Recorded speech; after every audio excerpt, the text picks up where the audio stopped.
ಯಾಕೆ ನಾವು ದೇವರ ವಾಕ್ಯಗಳನ್ನ ಕಲಿಬೇಕು, ಧ್ಯಾನ ಮಾಡಬೇಕು ಅಂತ ಕಳೆದ ವಾರ ಕೆಲವೊಂದು ವಿಷಯಗಳನ್ನು ನಾವು ಕಲ್ತ್ರ ಮನೆಗೆ ಹೋಗಿ ಮತ್ತೆ ಅದನ್ನ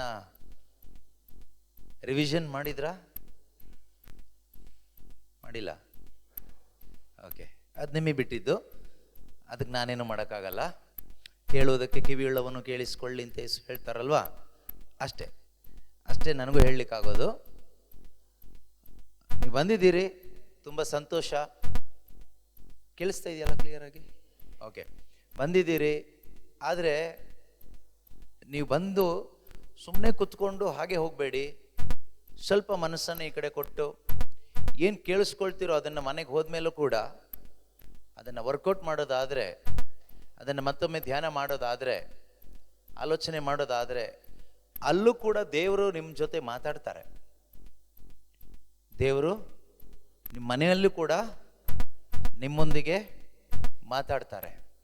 ನೀವು ಜೀವಿಸಬೇಕಾದ ಜೀವನ ಹೇಗೆ ಜೀವಿಸಬೇಕು, ಹೇಗೆ ಮುಂದಕ್ಕೆ ಹೋಗಬೇಕು, ಯಾವ ರೀತಿಯಲ್ಲಿ ನಾವು ಡೈವರ್ಷನ್ ತಗೋಬೇಕು, ಪ್ರತಿಯೊಂದನ್ನು ದೇವರು ನಮಗೆ ತಿಳಿಸ್ಕೊಡ್ತಾರೆ. ದೇವರ ಆಲೋಚನೆ ಇಲ್ಲದೆ ಇದ್ದರೆ ನಾವೇನಾಗ್ತೀವಿ ಗೊತ್ತಾ? ನಮ್ಮ ಆಲೋಚನೆ ಪ್ರಕಾರ ಹೋಗ್ತೀವಿ. ನಮ್ಗೆಲ್ರಿಗೂ ಆಲೋಚನೆ ಮಾಡೋ ಶಕ್ತಿ ಇದೆಯಲ್ವಾ?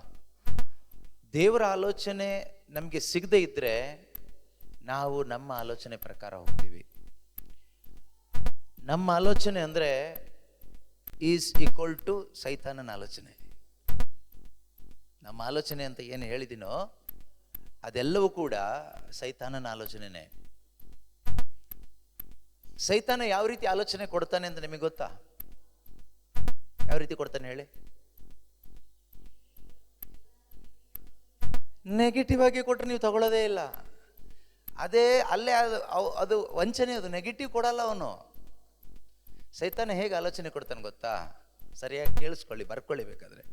ಸೈತಾನ ಕೊಡುವ ಆಲೋಚನೆ ನಮ್ಮ ಮನಸ್ಸಿಗೆ ಇಷ್ಟವಾದ ಆಲೋಚನೆಗಳಾಗಿರ್ತದೆ. ನಾವು ಮನಸ್ಸಲ್ಲಿ ಏನನ್ನು ಬಯಸ್ತೀವೋ ಅದೇ ಅವನು ಕೊಡೋ ಆಲೋಚನೆ. ದೇವರಿಗೆ ನೆಗೆಟಿವ್ ಇರುತ್ತೆ. ದೇವರಿಗೆ ನೆಗೆಟಿವ್. ಫಾರ್ ಎಕ್ಸಾಂಪಲ್, ಒಂದು ವಾಕ್ಯ ನೋಡೋಣ. ಯಾಕೋಬನು ಬರೆದ ಪತ್ರಿಕೆ 4ನೇ ಅಧ್ಯಾಯ 4ನೇ ವಾಕ್ಯ ಏನು ಹೇಳುತ್ತೆ? James chapter 4 verse 4. ಯಾಕೋಬ 4:4. ವಿಶ್ವಾಸದಲ್ಲಿ ವ್ಯಭಿಚಾರಿಗಳಂತೆ ಬಾಳುವವರೇ, ಲೋಕದೊಡನೆ ಗೆಳೆತನವೆಂದರೆ ದೇವರೊಡನೆ ಹಗೆತನವೆಂಬುದು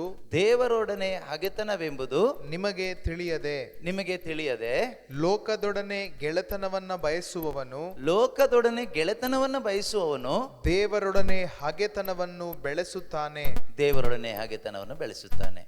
ಇಲ್ಲಿ ಯಾವುದು ಕೊಲೆ, ವ್ಯಭಿಚಾರ, ಮೋಸ, ಕಳ್ತನ ಏನೂ ಇಲ್ಲ.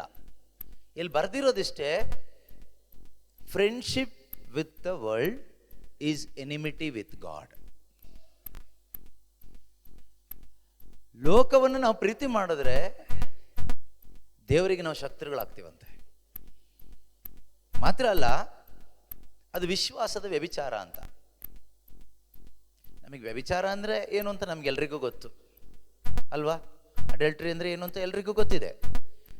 ಸ್ವಂತ ಹೆಂಡತಿ ಇದ್ದು ಗಂಡ ಇದ್ದು ಇನ್ನೊಬ್ಬರ ಜೊತೆಗೆ ಅನೈತಿಕ ಸಂಬಂಧ ಇಟ್ಕೊಂಡ್ರೆ ಅದನ್ನು ನಾವು ವ್ಯಭಿಚಾರ ಅಂತ ಹೇಳ್ತೀವಿ.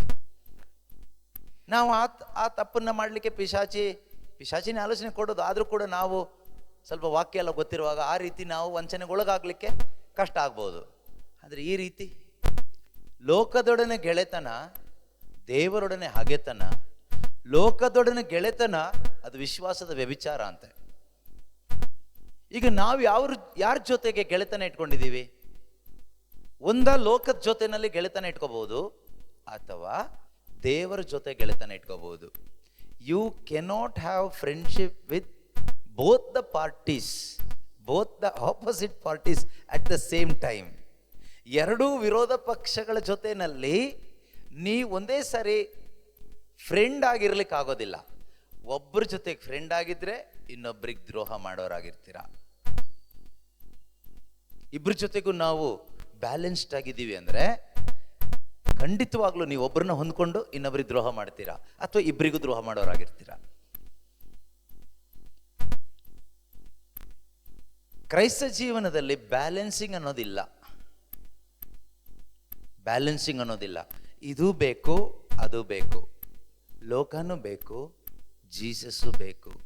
ಆ ಥರ ಒಂದು ಕ್ರಿಶ್ಚಿಯಾನಿಟಿ ಇಲ್ಲ, ಬೈಬಲಲ್ಲಿ ಇಲ್ಲ. ಆದರೆ ಇವತ್ತಿದೆ ಪ್ರಪಂಚದಲ್ಲಿ. ಇವತ್ತಿರುವ ಹೆಚ್ಚು ಕ್ರಿಶ್ಚಿಯಾನಿಟಿ ಯಾವ ಥರ ಅಂದರೆ ಲೋಕನೂ ಬೇಕು, ದೇವರು ಬೇಕು. ಆ ರೀತಿಯ ಒಂದು ಕ್ರೈಸ್ತ ವಿಶ್ವಾಸ ಅಲ್ಲ ಬೈಬಲ್ನಲ್ಲಿರ್ತಕ್ಕಂತಹ ಕ್ರೈಸ್ತ ವಿಶ್ವಾಸ. ನಿಜವಾದ ಕ್ರೈಸ್ತ ವಿಶ್ವಾಸ ಅದಲ್ಲ. ನಿಜವಾದ ಕ್ರೈಸ್ತ ವಿಶ್ವಾಸ ನಮಗೇನು ಹೇಳುತ್ತೆ ಗೊತ್ತಾ? 1 John 2:15-16 ಏನು ಹೇಳುತ್ತೆ? First letter of John chapter 2 verse 15-16. ನೀವೀಗ ಹೇಳಿದ್ರಿಂದ ಅದಕ್ಕೆ ಸಂಬಂಧಪಟ್ಟ ಹಾಗೆ ಹೋಗೋಣ, ಎಲ್ಲಿವರೆಗೆ ಹೋಗುತ್ತೆ ನೋಡೋಣ. ಲೋಕಕ್ಕೂ ಲೌಕಿಕವಾದವುಗಳಿಗೂ ನೀವು ಒಲಿಯಬಾರದು. ನೀವೇನ್ ಮಾಡಬಾರ್ದು? ಅದರ ಅರ್ಥ ಏನು? ನಿಮ್ಮ ಹೃದಯ ಯಾವತ್ತೂ ಕೂಡ ಲೋಕದ ವಿಷಯದಲ್ಲಿ ಕೊರಗಬಾರದು. ಇವತ್ತು ನಮ್ಮೆಲ್ಲರ ಕೊರಗೇನು? ಲೋಕದ ವಿಷಯದಲ್ಲಿ ನಮ್ಮೊಳಗಡೆ ಕೊರಗಾಗ್ತಾ ಇದೆಯಾ? ಅಥವಾ ಇನ್ನೂ ನನಗೆ ಪವಿತ್ರಾತ್ಮನ ಅಭಿಷೇಕ ಸಿಕ್ಕಿಲ್ವಲ್ಲಪ್ಪ, ನಮ್ಮ ಮಕ್ಕಳ ಮೇಲೆ ಇನ್ನೂ ಪವಿತ್ರಾತ್ಮ ಬಂದಿಲ್ಲಲ್ಲಪ್ಪ, ನಮ್ಮ ಕುಟುಂಬದಲ್ಲಿ ಇನ್ನೂ ರಕ್ಷಣೆ ಬಂದಿಲ್ವಲ್ಲ, ನಮ್ಮ ಮಕ್ಕಳಿಗೆ ಇನ್ನೂ ಬೈಬಲ್ ಓದೋ ಆಸಕ್ತಿ ಬರ್ತಾ ಇಲ್ವಲ್ಲ, ಬೈಬಲ್ ಓದುವಾಗ ಅದರ ವಾಕ್ಯಗಳು ನಮಗೆ ಪ್ರಕಟಣೆಯಾಗಿ ಸಿಗ್ತಾ ಇಲ್ವಲ್ಲ, ನಮಗೆ ಆತ್ಮದಿಂದ ಸತ್ಯದಿಂದ ಪಿತನನ್ನು ಆರಾಧನೆ ಮಾಡ್ಲಿಕ್ಕೆ ಆಗ್ತಾ ಇಲ್ವಲ್ಲ, ಈ ರೀತಿ ಒಂದು ಕೊರಗಿದೆಯಾ? ಅಥವಾ ನಮ್ಮ ಕಾಯಿಲೆ ಇನ್ನೂ ವಾಸಿ ಆಗಿ ಪೂರ್ತಿ ಸೌಖ್ಯ ಸಿಕ್ಕಿಲ್ವಲ್ಲಪ್ಪ, ನಮಗಿನ್ನೂ ಒಳ್ಳೆ ಜಾಬ್ ಸಿಕ್ಕಿಲ್ವಲ್ಲಪ್ಪ, ನಮಗಿನ್ನೂ ಸ್ವಂತ ಮನೆ ಸಿಕ್ಕಿಲ್ವಲ್ಲಪ್ಪ, ನಮ್ಮ ಸೈಟ್ ಇನ್ನೂ ಸೇಲ್ ಆಗಿಲ್ವಲ್ಲಪ್ಪ, ನಮ್ಮ ಸಾಲ ಇನ್ನೂ ತೀರಿ ನಾವೊಂದು ಶ್ರೀಮಂತಿಕೆಗೆ ಬರಲಿಲ್ವಲ್ಲಪ್ಪ, ನಮ್ಮ ಮಕ್ಕಳಿಗೆ ಇನ್ನೂ ಮದುವೆ ಆಗಿ ಮಕ್ಕಳಾಗಿ ಅವ್ರ ಲೈಫ್ ಸೆಟ್ಲ್ ಆಗಿಲ್ವಲ್ಲಪ್ಪ, ಈ ರೀತಿ ಆಲೋಚನೆ ಇದೆಯಾ? ಮೊದಲು ಹೇಳಿದ್ದ ಆಲೋಚನೆ ಇದೆಯಾ ನಮ್ಮಲ್ಲಿ? ನೀವೇ ಹೇಳಿ, ಪರವಾಗಿಲ್ಲ. ಬೈಬಲ್ ಏನು ಹೇಳುತ್ತೆ? ಲೋಕಕ್ಕೂ ಲೌಕಿಕವಾದವುಗಳಿಗೂ ನೀವು ಒಲಿಯಬಾರದು. ನೀವು ಡು ನಾಟ್ ಲವ್. ಒಂದು ಆಜ್ಞೆ ತರ ಇದೆ ಅದು. Do not love this world. ಅದರ ಅರ್ಥ ಇಹಲೋಕದ ಈ ಜೀವನ ಇದೆಯಲ್ವಾ, ಇದನ್ನ ನೀವು ಪ್ರೀತಿ ಮಾಡಬಾರ್ದಂತೆ. ನಿಮ್ಗೆ ಅರ್ಥ ಆಗೋ ಭಾಷೆನಲ್ಲಿ ಹೇಳೋದಾದ್ರೆ, ಇಲ್ಲಿ ಸೆಟ್ಲ್ ಆಗೋಕ್ಕೋಸ್ಕರ ಅಂತ ಆಸೆ ಪಟ್ಟು ಬದುಕಬಾರ್ದು ಅಂತ. ನಮ್ಮ ಲೈಫ್ ಇನ್ನೂ ಸೆಟ್ಲ್ ಆಗಿಲ್ಲ, ನಮ್ಮ ಮಕ್ಕಳ ಲೈಫ್ ಸೆಟ್ಲ್ ಆಗಿಲ್ಲ, ಯಾವಾಗ ಸೆಟ್ಲ್ ಆಗುತ್ತೆ? ಅದೇ ಅದರ ಅರ್ಥ.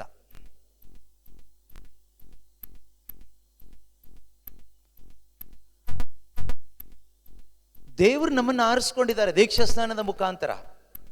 ನೀವು ಯೇಸು ಕ್ರಿಸ್ತನಲ್ಲಿ ವಿಶ್ವಾಸ ಇಟ್ಟು ದೀಕ್ಷಾಸ್ನಾನ ಪಡ್ಕೊಂಡಾಗ ನೀವೇನಾದ್ರಿ ಗೊತ್ತಾ? ಲೋಕದಿಂದ ಬೇರ್ಪಟ್ರಿ. ಆತ್ಮಿಕವಾಗಿ ಲೋಕದಿಂದ ಏನಾದ್ರಿ? ಬೇರ್ಪಟ್ಟಾಯ್ತು. ನೀವು ಬೇರ್ಪಟ್ಟಿಲ್ಲ, ಯೇಸು ಬೇರ್ಪಡಿಸಿದ್ರು. ಯೋಹಾನನ ಶುಭ ಸಂದೇಶ 15ನೇ ಅಧ್ಯಾಯದಲ್ಲಿ 16ನೇ ವಾಕ್ಯದಲ್ಲಿ ನಾವು ಓದ್ತೀವಿ. John chapter 15:16. ನೀವು ನನ್ನನ್ನು ಆರಿಸಿಕೊಳ್ಳಲಿಲ್ಲ, ನಾನು ನಿಮ್ಮನ್ನು ಆರಿಸಿಕೊಂಡಿದ್ದೇನೆ. ಆದುದರಿಂದ 19ನೇ ವಾಕ್ಯದಲ್ಲಿ ನಾವು ಓದ್ತೀವಿ, ನೀವು ಲೋಕದಿಂದ. ಅದು ತುಳಿಬೇಡಮ್ಮ, ಹಲೋ, ಅದೇನು ಮಾಡಬೇಡ, ಅದು ಬಿಟ್ಬಿಡು ಆಯ್ತಾ? ನೀನು ಕಾಲಲ್ಲಿ ಹಿಂಗೆ ಎಳೆದು ಅದು ಬಿದ್ದುಬಿಡುತ್ತೆ ಆಮೇಲೆ. ಓಕೆ, ನೀವು ಲೋಕದ ಕಡೆಯವರಾಗಿದ್ದರೆ ಓಕೆ, ಲೋಕವು ನಿಮ್ಮನ್ನು ತನ್ನವರೆಂದು ಮಮತೆಯಿಂದ ಕಾಣುತ್ತಿತ್ತು. ಓಕೆ, ನೀವಾದರೂ ಲೋಕದ ಕಡೆಗೆ ಸೇರಿದವರಲ್ಲ. ಓಕೆ, ನಾನು ನಿಮ್ಮನ್ನು ಆರಿಸಿಕೊಂಡಿರುವುದರಿಂದ. ಕೇಳಿಸ್ಕೊಳ್ಳಿ, ನಾನು ನಿಮ್ಮನ್ನು ಆರಿಸಿಕೊಂಡಿರುವುದರಿಂದ ನೀವು ಲೋಕದಿಂದ ಬೇರ್ಪಟ್ಟಿದ್ದೀರಿ. ನೀವು ಯಾವುದರಿಂದ ಬೇರ್ಪಟ್ಟಿದ್ದೀರಿ? ಈ ಲೋಕದ ಸಿಸ್ಟಮ್ ಇಂದ ನೀವು ಬೇರ್ಪಟ್ಟಿದ್ದೀರಿ ಎಂದೇ ಲೋಕಕ್ಕೆ ನಿಮ್ಮ ಮೇಲೆ ದ್ವೇಷವಿದೆ. ಅದು ಹೇಗೆ ಅರ್ಥ ಮಾಡ್ಕೊಳ್ಳೋದು? ಲೋಕಕ್ಕೆ ನಮ್ಮ ಮೇಲೆ ದ್ವೇಷ ಇದೆ ಅಂತ ಹೇಗೆ ಗೊತ್ತಾಗುತ್ತೆ? ಫಾರ್ ಎಕ್ಸಾಂಪಲ್, ನೀವು 24 ಗಂಟೆನೂ ನಾನು ಸ್ವರ್ಗಕ್ಕೆ ಹೋಗೋಕ್ಕೋಸ್ಕರ ನಾನು ನನ್ನ ಕುಟುಂಬ ಬದುಕ್ತೀವಿ, ನಾವು ಬೈಬಲ್ ಓದ್ಕೊಂಡು ಪ್ರಾರ್ಥನೆ ಮಾಡಿಕೊಂಡು ದೇವ್ರು ನಮ್ಗೇನು ಕೊಟ್ಟಿದ್ದಾರೆ ಅದರಲ್ಲಿ ತೃಪ್ತಿಯಿಂದ ಕೆಲಸ ಕಾರ್ಯಗಳು ಮಾಡಿಕೊಂಡು ಶುಭ ಸಂದೇಶ ಸಾರ್ಕೊಂಡು ಯೇಸು ಕ್ರಿಸ್ತನ ಪುನರಾಗಮನವನ್ನು ಎದುರು ನೋಡ್ತಾ ನಾವು ಬದುಕ್ತೀವಪ್ಪ ಅಂತ ನೀವು ಬದುಕ್ರಿ. ನಿಮ್ಮ ಬಂಧು ಬಳಗದವರು, ಅಕ್ಕಪಕ್ಕದ ಮನೆಯವರು, ರಿಲೇಟಿವ್ಸ್ ಅವರೆಲ್ಲ ಏನು ಹೇಳ್ತಾರೆ ಗೊತ್ತಾ, ನೀನು ಯಾವಾಗ ಸೆಟ್ಲ್ ಆಗೋದು ಲೈಫಲ್ಲಿ, ಯಾವಾಗ ಮಕ್ಕಳನ್ನ ಸೆಟ್ಲ್ ಮಾಡೋದು, ನಿಂಗೆ ಆಸೆ ಇಲ್ವಾ, ಮನೆ ಕಟ್ಟೋ ಆಸೆ ಇಲ್ವಾ, ಸೆಟ್ಲ್ ಆಗೋದು ಬೇಡವಾ, ಹೀಗೆ ಬದುಕಿದ್ರೆ ಸಾಕಾ, ನೋಡು ನಿಮ್ಮ ದೊಡ್ಡಪ್ಪ ಚಿಕ್ಕಪ್ಪ ಅವರು ಇವರು ಎಲ್ಲ ಸೆಟ್ಲ್ ಆದರು, ನೀವು ಯಾವಾಗ ಆಗೋದು, ಹೀಗೆ ಇದ್ರೆ ಸಾಕಾ ಅಂತ ಹೇಳುವಾಗ ನೀವು ಹೇಳ್ತೀರಿ, ಇಲ್ಲ ನಾವು ಸ್ವರ್ಗದಲ್ಲಿ ಸೆಟ್ಲ್ ಆಗ್ತೀವಿ, ಯೇಸು ಕ್ರಿಸ್ತರು ಬಂದಾಗ ನಮ್ಮನ್ನ ಅಲ್ಲಿ ಕರ್ಕೊಂಡು ಹೋಗ್ತಾರೆ, ನಮ್ಗೆ ಅಲ್ಲಿ ಮನೆ ಇದೆ, ನಮ್ಗೆ ಅಲ್ಲಿ ಸೈಟ್ ಇದೆ, ನಮ್ಗೆ ಅಲ್ಲಿ ಆಸ್ತಿ ಇದೆ, ನಮ್ಗೆ ಅಲ್ಲಿ ಎಲ್ಲ ಇದೆ, ಅದು ಶಾಶ್ವತವಾಗಿದೆ, ನಾವು ಅಲ್ಲಿಗೆ ಹೋಗ್ಲಿಕ್ಕೋಸ್ಕರ ಕಾಯ್ತಾ ಇದ್ದೀವಿ ಅಂತ ಹೇಳುವಾಗ ಅವ್ರು ನಿಮ್ಮನ್ನು ಅಕ್ಸೆಪ್ಟ್ ಮಾಡ್ತಾರಾ? ಮಾಡಲ್ಲ. ಅವ್ರ ಮನೇಲಿ ಮಾಡೋ ವಿಗ್ರಹಾರಾಧನೆಗೆಲ್ಲ ನಿಮ್ಮನ್ನು ಕರೀತಾರೆ, ಅವ್ರು ಎಲ್ಲ ಥರದ ವಿಗ್ರಹಗಳನ್ನ ಇಟ್ಟು ಪೂಜೆ ಮಾಡ್ತಾರೆ, ನಿಮ್ಮನ್ನು ಕರೀತಾರೆ, ನಮ್ಮ ಮನೇಲಿ ಇವತ್ತು ಏನೋ ಒಂದು ಪೂಜೆ ಇಟ್ಕೊಂಡಿದ್ದೀವಿ ಬನ್ನಿ ಅಂತ. ನೀವು ಹೇಳ್ತೀರಿ, ಈ ಮನುಷ್ಯ ಮಾಡಿದ ಈ ಮೂರ್ತಿಗಳಿಗೆಲ್ಲ ಪೂಜೆ ಮಾಡಬಾರ್ದು ಅಂತ ಬೈಬಲ್ ಹೇಳುತ್ತೆ, ಅದರಿಂದ ನಾವು ಇಂಥ ಸಾಹಸಕ್ಕೆ ಬರಲ್ಲ. ದೇವರು ಆತ್ಮಸ್ವರೂಪಿ, ನಾವು ಆತ್ಮದಿಂದ ಸತ್ಯದಿಂದ ಅಪ್ಪನನ್ನು ಆರಾಧನೆ ಮಾಡ್ತೀವಿ, ದೇವರನ್ನ ಆರಾಧಿಸ್ತೀವಿ, ಅದರಿಂದ ನಾವು ದೇವ್ರ ಮಕ್ಕಳು, ಇದಕ್ಕೆಲ್ಲ ಹೋಗಬಾರ್ದು ಅಂತ ದೇವರು ಹೇಳಿದ್ದಾರೆ, ಆದ್ದರಿಂದ ನಮಗೆ ಬರಲಿಕ್ಕೆ ಆಗೋದಿಲ್ಲ, ಹಾಗಂತ ನೀವು ಬೇಜಾರು ಮಾಡಿಕೊಂಡು ಪ್ರಯೋಜನ ಇಲ್ಲ ಅಂತ ಹೇಳುವಾಗ ಅವ್ರು ನಿಮ್ಮನ್ನೇನು ಮಾಡ್ತಾರೆ? ದ್ವೇಷ ಮಾಡ್ತಾರೆ, ದ್ವೇಷ ಮಾಡೇ ಮಾಡ್ತಾರೆ. ಇಷ್ಟು ವರ್ಷ ಅವ್ರ ಜೊತೆಯಲ್ಲಿ ಎಲ್ಲ ಕಡೆ ಸುತ್ತಾ ಇದ್ರಿ, ಅವ್ರು ಎಲ್ಲೆಲ್ಲಿ ಮಾಟ ಮಂತ್ರ ಕರಿತಾ ಇದ್ರು ಅಲ್ಲೆಲ್ಲ ಹೋಗ್ತಾ ಇದ್ವಿ, ಎಲ್ಲೆಲ್ಲಿ ಚೀಟಿ ಕಟ್ಸ್ಕೊಂಡು ಬರೋಕೆ ಕರಿತಾ ಇದ್ರು ಅಲ್ಲೆಲ್ಲ ಹೋಗ್ತಾ ಇದ್ವಿ, ಎಲ್ಲೆಲ್ಲ ಯಾವುದೇ ಸಿನಿಮಾ ಕರಿತಾ ಇದ್ರು ಅಲ್ಲೆಲ್ಲ ಹೋಗ್ತಾ ಇದ್ವಿ, ಯಾವ್ಯಾವುದಕ್ಕೆಲ್ಲ ಕರಿತಾ ಇದ್ರು ಎಲ್ಲದಕ್ಕೂ ಹೋಗ್ತಾ ಇದ್ವಿ. ಈಗ ನಿಮ್ಗೆ ಸತ್ಯದ ಅರಿವಾಯಿತು, ನಿಮ್ಮ ಕಣ್ಣು ಓಪನ್ ಆಯಿತು, ನಿಮಗೆ ಏಸು ಕಾಣಿಸಿದ್ರು, ನಿತ್ಯ ಜೀವದ ಅರಿವು ಸಿಕ್ತು, ಈಗ ಅದನ್ನೆಲ್ಲ ಬಿಟ್ರಿ. ಆಗ ಅವ್ರೇನು ಮಾಡ್ತಾರೆ? ಇಷ್ಟು ದಿವಸ ಬರ್ತಾ ಇದ್ದೆ, ಇಷ್ಟು ದಿವಸ ನಮ್ಮ ಜೊತೆಗೆ ಕೂತ್ಕೊಂಡು ಎಲ್ಲ ಮಾಡ್ತಾ ಇದ್ದೆ, ನಾವು ಹೇಳ್ದಲ್ಲೆಲ್ಲ ಬರ್ತಾ ಇದ್ದೆ, ಈಗ ಯಾಕೆ ಬರ್ತಾ ಇಲ್ಲ, ಈಗ ನಿನಗೇನಾಯಿತು, ಯಾರು ನಿನಗೆ ತಲೆ ಕೆಡಿಸಿದ್ರು, ಇದೆಲ್ಲ ಹೇಳ್ತಾರೆ. ಆಗ ನಿಮಗೂ ಅವರಿಗೂ ಎನಿಮಿಟಿ ಆಯಿತು. ಮಾತ್ರ ಅಲ್ಲ, ನಿಮ್ಗೆ ಅದನ್ನು ಆಕ್ಸೆಪ್ಟ್ ಮಾಡೋಕ್ಕಾಗಲ್ಲ, ನೀವು ಅದನ್ನು ವಿರೋಧಿಸ್ತೀರಿ. ನೀವು ಅದನ್ನು ವಿರೋಧಿಸುವಾಗ ಅವರು ನಿಮಗೆ ವಿರೋಧಿಗಳಾಗ್ತಾರೆ. ಅದನ್ನೇ ಯೇಸು ಸ್ವಾಮಿ ಹೇಳಿದ್ದು. ಮೊದಲು ನೀವು ದ್ವೇಷ ಮಾಡ್ತಾ ಇರ್ತೀರಿ ಬೇರೆಯವ್ರ ಜೊತೆಗೆ, ಈಗ ಅವ್ರಿಗೆ ಹೇಳ್ತೀರಿ ನೀನು ದ್ವೇಷ ಮಾಡಬಾರ್ದು, ಇದು ದೇವ್ರ ಮಕ್ಕಳ ಕೆಲಸ ಅಲ್ಲ, ದ್ವೇಷ ಅನ್ನೋದು ಪಿಶಾಚಿಯ ಒಂದು ಬೀಜ, ಕ್ಷಮಿಸಬೇಕು.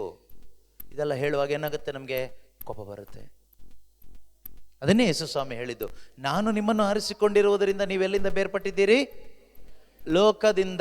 ಲೋಕ ಅಂದರೆ ಈ ವರ್ಡ್ಲಿ ಸಿಸ್ಟಮ್, ಈ ಲೌಕಿಕವಾದ ರೀತಿ ನೀತಿಗಳಿಂದ ನೀವು ಬೇರ್ಪಟ್ಟಿದ್ದೀರಿ. ಎಂದೇ ಲೋಕಕ್ಕೆ ನಿಮ್ಮ ಮೇಲೆ ಪ್ರೀತಿ ಇದೆ ಅಲ್ಲ, ಲೋಕಕ್ಕೆ ನಿಮ್ಮ ಮೇಲೆ ಏನಿದೆ? ದ್ವೇಷ ಇದೆ. ಲೋಕ ನಿಮ್ಮನ್ನು ದ್ವೇಷಿಸುತ್ತೆ.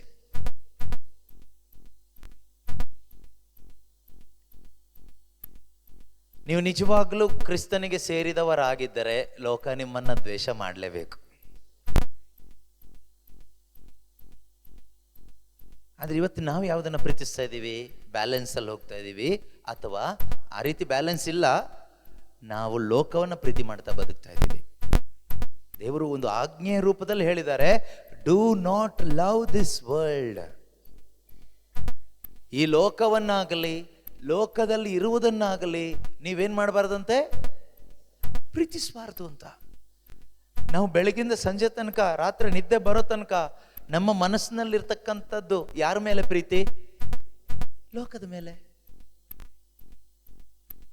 ಮತ್ತೆ ನಾವು ಹೇಗೆ ದೇವರನ್ನ ಪ್ರೀತಿಸ್ಲಿಕ್ಕೆ ಆಗ್ತದೆ? ಎರಡನ್ನೂ ಪ್ರೀತಿ ಮಾಡೋಕ್ಕಾಗಲ್ಲ. ಲೋಕವನ್ನು ಪ್ರೀತಿಸುವಾಗ ಇಂಡೈರೆಕ್ಟ್ ಆಗಿ ನಾವು ಸೈತಾನನನ್ನ ಅನುಸರಣೆ ಮಾಡೋರಾಗಿರ್ತೀವಿ, ಸೈತಾನನ್ನ ಪ್ರೀತಿ ಮಾಡ್ತಾ ಇರ್ತೀವಿ, ಕ್ರಿಶ್ಚಿಯನ್ ಆಗಿದ್ರು ಕೂಡ.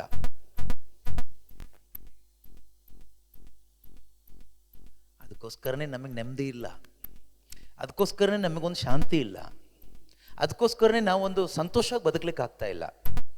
ಬೇರೆ ಯಾವುದು ಕಾರಣ ಅಲ್ಲ. ನಿಜವಾದ ನೆಮ್ಮದಿ, ನಿಜವಾದ ಸಂತೋಷ ಸಿಗುತ್ತೆ ಯಾವಾಗ ಗೊತ್ತಾ? ನಿಜವಾಗ್ಲೂ ದೇವ್ರನ್ನ ಪ್ರೀತಿ ಮಾಡ್ತಾ ಬದುಕುವಾಗ. ಬೇರೆ ಯಾವುದ್ರಲ್ಲೂ ಸಿಗೋದಿಲ್ಲ, ನಮಗೆ ಯಾವುದ್ರಲ್ಲೂ ಸಿಗೋದಿಲ್ಲ. ದೇವ್ರನ್ನ ಪ್ರೀತಿ ಮಾಡ್ತಾ ಬದುಕುವಾಗ ನಮಗೆ ಬೇಕಾದ ಸಂತೋಷ, ನಮಗೆ ಬೇಕಾದ ಆನಂದ, ನಮಗೆ ಬೇಕಾದ ಸಂತೃಪ್ತಿ ನಮ್ಮ ಒಳಗಡೆ ಆ ಪವಿತ್ರಾತ್ಮರೇ ಕೊಡ್ತಾರೆ, ದೇವರೇ ಕೊಡ್ತಾರೆ. ನಾವು ಅದನ್ನು ಹುಡ್ಕೊಂಡು ಎಲ್ಲೂ ಹೋಗುವ ಅವಶ್ಯಕತೆ ಇಲ್ಲ. ಆದರೆ ನಾವೇನು ಮಾಡ್ತಿದ್ದೀವಿ ಇವತ್ತು? ಅದನ್ನು ಹುಡ್ಕೊಂಡು ಅಲ್ಲಿ ಇಲ್ಲಿ ಎಲ್ಲ ಕಡೆಗಳಲ್ಲೂ ನಮ್ಮದೇ ಆದ ರೀತಿಯಲ್ಲಿ ಹೋಗ್ತಾ ಇದ್ದೀವಿ. ಅದು ಕೂಡ ಸೈತಾನನ ವಂಚನೆನೇ. ಯಾವ ರೀತಿ ವಂಚಿಸ್ತಾನೆ ಗೊತ್ತಾ? ನಿನಗೆ ಇದರಲ್ಲೊಂದು ಶಾಂತಿ ಸಿಗುತ್ತೆ. ಇದೊಂದು ಆಗ್ಬಿಟ್ರೆ ನಿನಗೊಂದು ಸಮಾಧಾನ ಸಿಗುತ್ತೆ. ಇವ್ರ ಜೊತೆಗೆ ಮದುವೆ ಆಗ್ಬಿಟ್ರೆ ನೀನು ಹ್ಯಾಪಿಯಾಗಿ ಬದುಕ್ಬೋದು. ಇಲ್ಲೊಂದು ಜಾಬ್ ಸಿಕ್ಬಿಟ್ರೆ ನಿನ್ನ ಲೈಫಲ್ಲಿ ನಿಜವಾಗ್ಲೂ ಒಂದು ತೃಪ್ತಿ ಸಿಗುತ್ತೆ. ಈ ರೀತಿ ಅನೇಕ ವಿಷಯಗಳನ್ನು, ಲೌಕಿಕವಾದ ವಿಷಯಗಳನ್ನು ಪಿಶಾಚಿ ನಮ್ಮ ಮೈಂಡಿಗೆ ಹಾಕ್ತಾನೆ. ನಾವು ಅದನ್ನು ನಂಬಿ ಸಾಲ ಮಾಡ್ತೀವಿ, ಸುಳ್ಳು ಹೇಳ್ತೀವಿ, ಮೋಸ ಮಾಡ್ತೀವಿ, ತಲೆ ಬೋಳಿಸ್ಕೊಂಡು ಹರಕೆ ಹೊತ್ಕೊಳ್ತೀವಿ, ಪ್ರಾರ್ಥನೆ ಮಾಡ್ತೀವಿ, ಏನೇನಾಗುತ್ತೋ ಎಲ್ಲ ಸರ್ಕಸ್ಸು ಮಾಡ್ತೀವಿ. ನಮ್ಮ ಮನಸ್ಸಿಗೆ ಅನ್ನಿಸಿದ ಅಥವಾ ಸೈತಾನ ಕೊಟ್ಟ ಲೋಕದ ಆಲೋಚನೆಯನ್ನ ನೆರವೇರಿಸಲಿಕ್ಕೆ. ಸೈತಾನ ಯಾವತ್ತೂ ಈ ಬೈಬಲಲ್ಲಿರೋ ಆಲೋಚನೆ ಕೊಡಲ್ಲ. ಮತ್ತು ಬೈಬಲಲ್ಲಿರ್ತಕ್ಕಂಥ ದೇವರ ಆಲೋಚನೆ ನಮಗೆ ಸಿಗಬೇಕಾದ್ರೆ ನಾವೇನು ಮಾಡಬೇಕು? ಫಸ್ಟ್ ದೇವರ ಆಲೋಚನೆ ನಮಗೆ ಸಿಗಬೇಕಾದ್ರೆ ಮೊದಲು ನಾವು ದೇವರ ಮಕ್ಕಳಾಗಬೇಕು. ಏನಾಗಬೇಕು? ದೇವರ ಮಕ್ಕಳಾಗಬೇಕು. ದೇವರ ಮಕ್ಕಳಾದರೆ ಮಾತ್ರನೇ ನಮಗೆ ದೇವರ ಆಲೋಚನೆ ಸಿಗುತ್ತೆ. ಇಲ್ಲದೆ ಇದ್ರೆ ನಮಗೆ ನಮ್ಮ ಮೈಂಡಿಗೆ ಬರೋದೆಲ್ಲ ನಾವೇನು ಆಸೆ ಪಡ್ತಾ ಇದ್ದೀವೋ ಅದೇ ಬರುತ್ತೆ. ನಾವು ಪ್ರಾರ್ಥನೆ ಮಾಡೋ ವಿಷಯ ಕೂಡ ನಾವೇನು ಆಸೆ ಪಡ್ತಾ ಇದ್ದೀವೋ ಅದೇ ವಿಷಯದಲ್ಲೇ ನಮ್ಮ ಪ್ರಾರ್ಥನೆಗಳು. ಫಾರ್ ಎಕ್ಸಾಂಪಲ್, ಬ್ರದರ್, ಒಂದು ಸೈಟ್ ನೋಡ್ಲಿಕ್ಕೆ ಹೋಗ್ತಾ ಇದ್ದೀವಿ, ಪ್ರೇಯರ್ ಮಾಡ್ಕೊಳ್ಳಿ. ಒಂದು ಜಮೀನು ನೋಡ್ಲಿಕ್ಕೆ ಹೋಗ್ತಾ ಇದ್ದೀವಿ, ಪ್ರೇಯರ್ ಮಾಡ್ಕೊಳ್ಳಿ. ಮನೆ ಕಟ್ಲಿಕ್ಕೆ ಸ್ಟಾರ್ಟ್ ಮಾಡ್ತಾ ಇದ್ದೀವಿ, ಪ್ರೇಯರ್ ಮಾಡ್ಕೊಳ್ಳಿ. ಅದಕ್ಕೆ ಯಾಕೆ ಪ್ರೇಯರ್ ಬೇಕು? ದೇವರೇ ನಿನಗೆ ಜಾಗ ಕೊಟ್ಟಿದ್ದಾದ್ರೆ ಅವರೇ ಕಟ್ಟಿಸ್ಕೊಡ್ತಾರೆ, ಆರಾಮಾಗಿ ನೆಮ್ಮದಿಯಾಗಿ ಮಲ್ಕೊಳ್ತೀಯ. ನೀನೇ ನಿನ್ನ ಆಸೆ ಪ್ರಕಾರ ನೀನು ಹುಡುಕೋದಾದ್ರೆ ನಿನಗೆ ಪ್ರೇಯರು ಬೇಕು, ಹರಕೆನೂ ಬೇಕು, ಕಾಣಿಕೆನೂ ಕೊಡಬೇಕು, ಕಲರ್ ಕ್ಯಾಂಡ್ಲು ಅಂಟಿಸ್ಬೇಕು, ಇನ್ನು ಏನೇನೋ ಗಿಮಿಕ್ಸ್ಗಳಿದೆ. ಇತ್ತೀಚೆಗೆ ತುಂಬ ನಡೀತಾ ಇದೆ ಅಲ್ಲಿ ಇಲ್ಲಿ ಎಲ್ಲ. ಬಟ್ ಏನು ಮಾಡಿದ್ರು ಕೂಡ ಸಮಾಧಾನ ಸಿಗಲ್ಲ ಲಾಸ್ಟಿಗೆ. ಸಿಂಪಲ್, ಮೊದಲು ನಾವು ದೇವರ ಮಕ್ಕಳಾಗಬೇಕು. ಹೇಗೆ ದೇವರ ಮಕ್ಕಳಾಗೋದು? ಬೈಬಲ್ ಪ್ರಕಾರ, ನನ್ನ ಪ್ರಕಾರ ಅಲ್ಲ, ಇನ್ಯಾರ್ದೋ ಪ್ರಕಾರ ಅಲ್ಲ, ಅದು ಎರಡೂ ಕೆಲಸಕ್ಕೆ ಬರೋದಿಲ್ಲ. ಬೈಬಲ್ ಪ್ರಕಾರ, ದೇವರ ಪ್ರಕಾರ, ದೇವರು ಹೇಳುವ ಪ್ರಕಾರ, ದೇವರ ವಾಕ್ಯದ ಪ್ರಕಾರ ನಾವು ಹೇಗೆ ದೇವರ ಮಕ್ಕಳಾಗ್ತೀವಿ ಅಂದರೆ, ಯೋವಾನನು ಬರೆದಂಥ ಶುಭ ಸಂದೇಶ ಅಧ್ಯಾಯ 1 ವಾಕ್ಯ 12, 13ರಲ್ಲಿ ನಾವು ಓದ್ತೀವಿ. Gospel of John, saint John chapter 1 verse 12 and 13.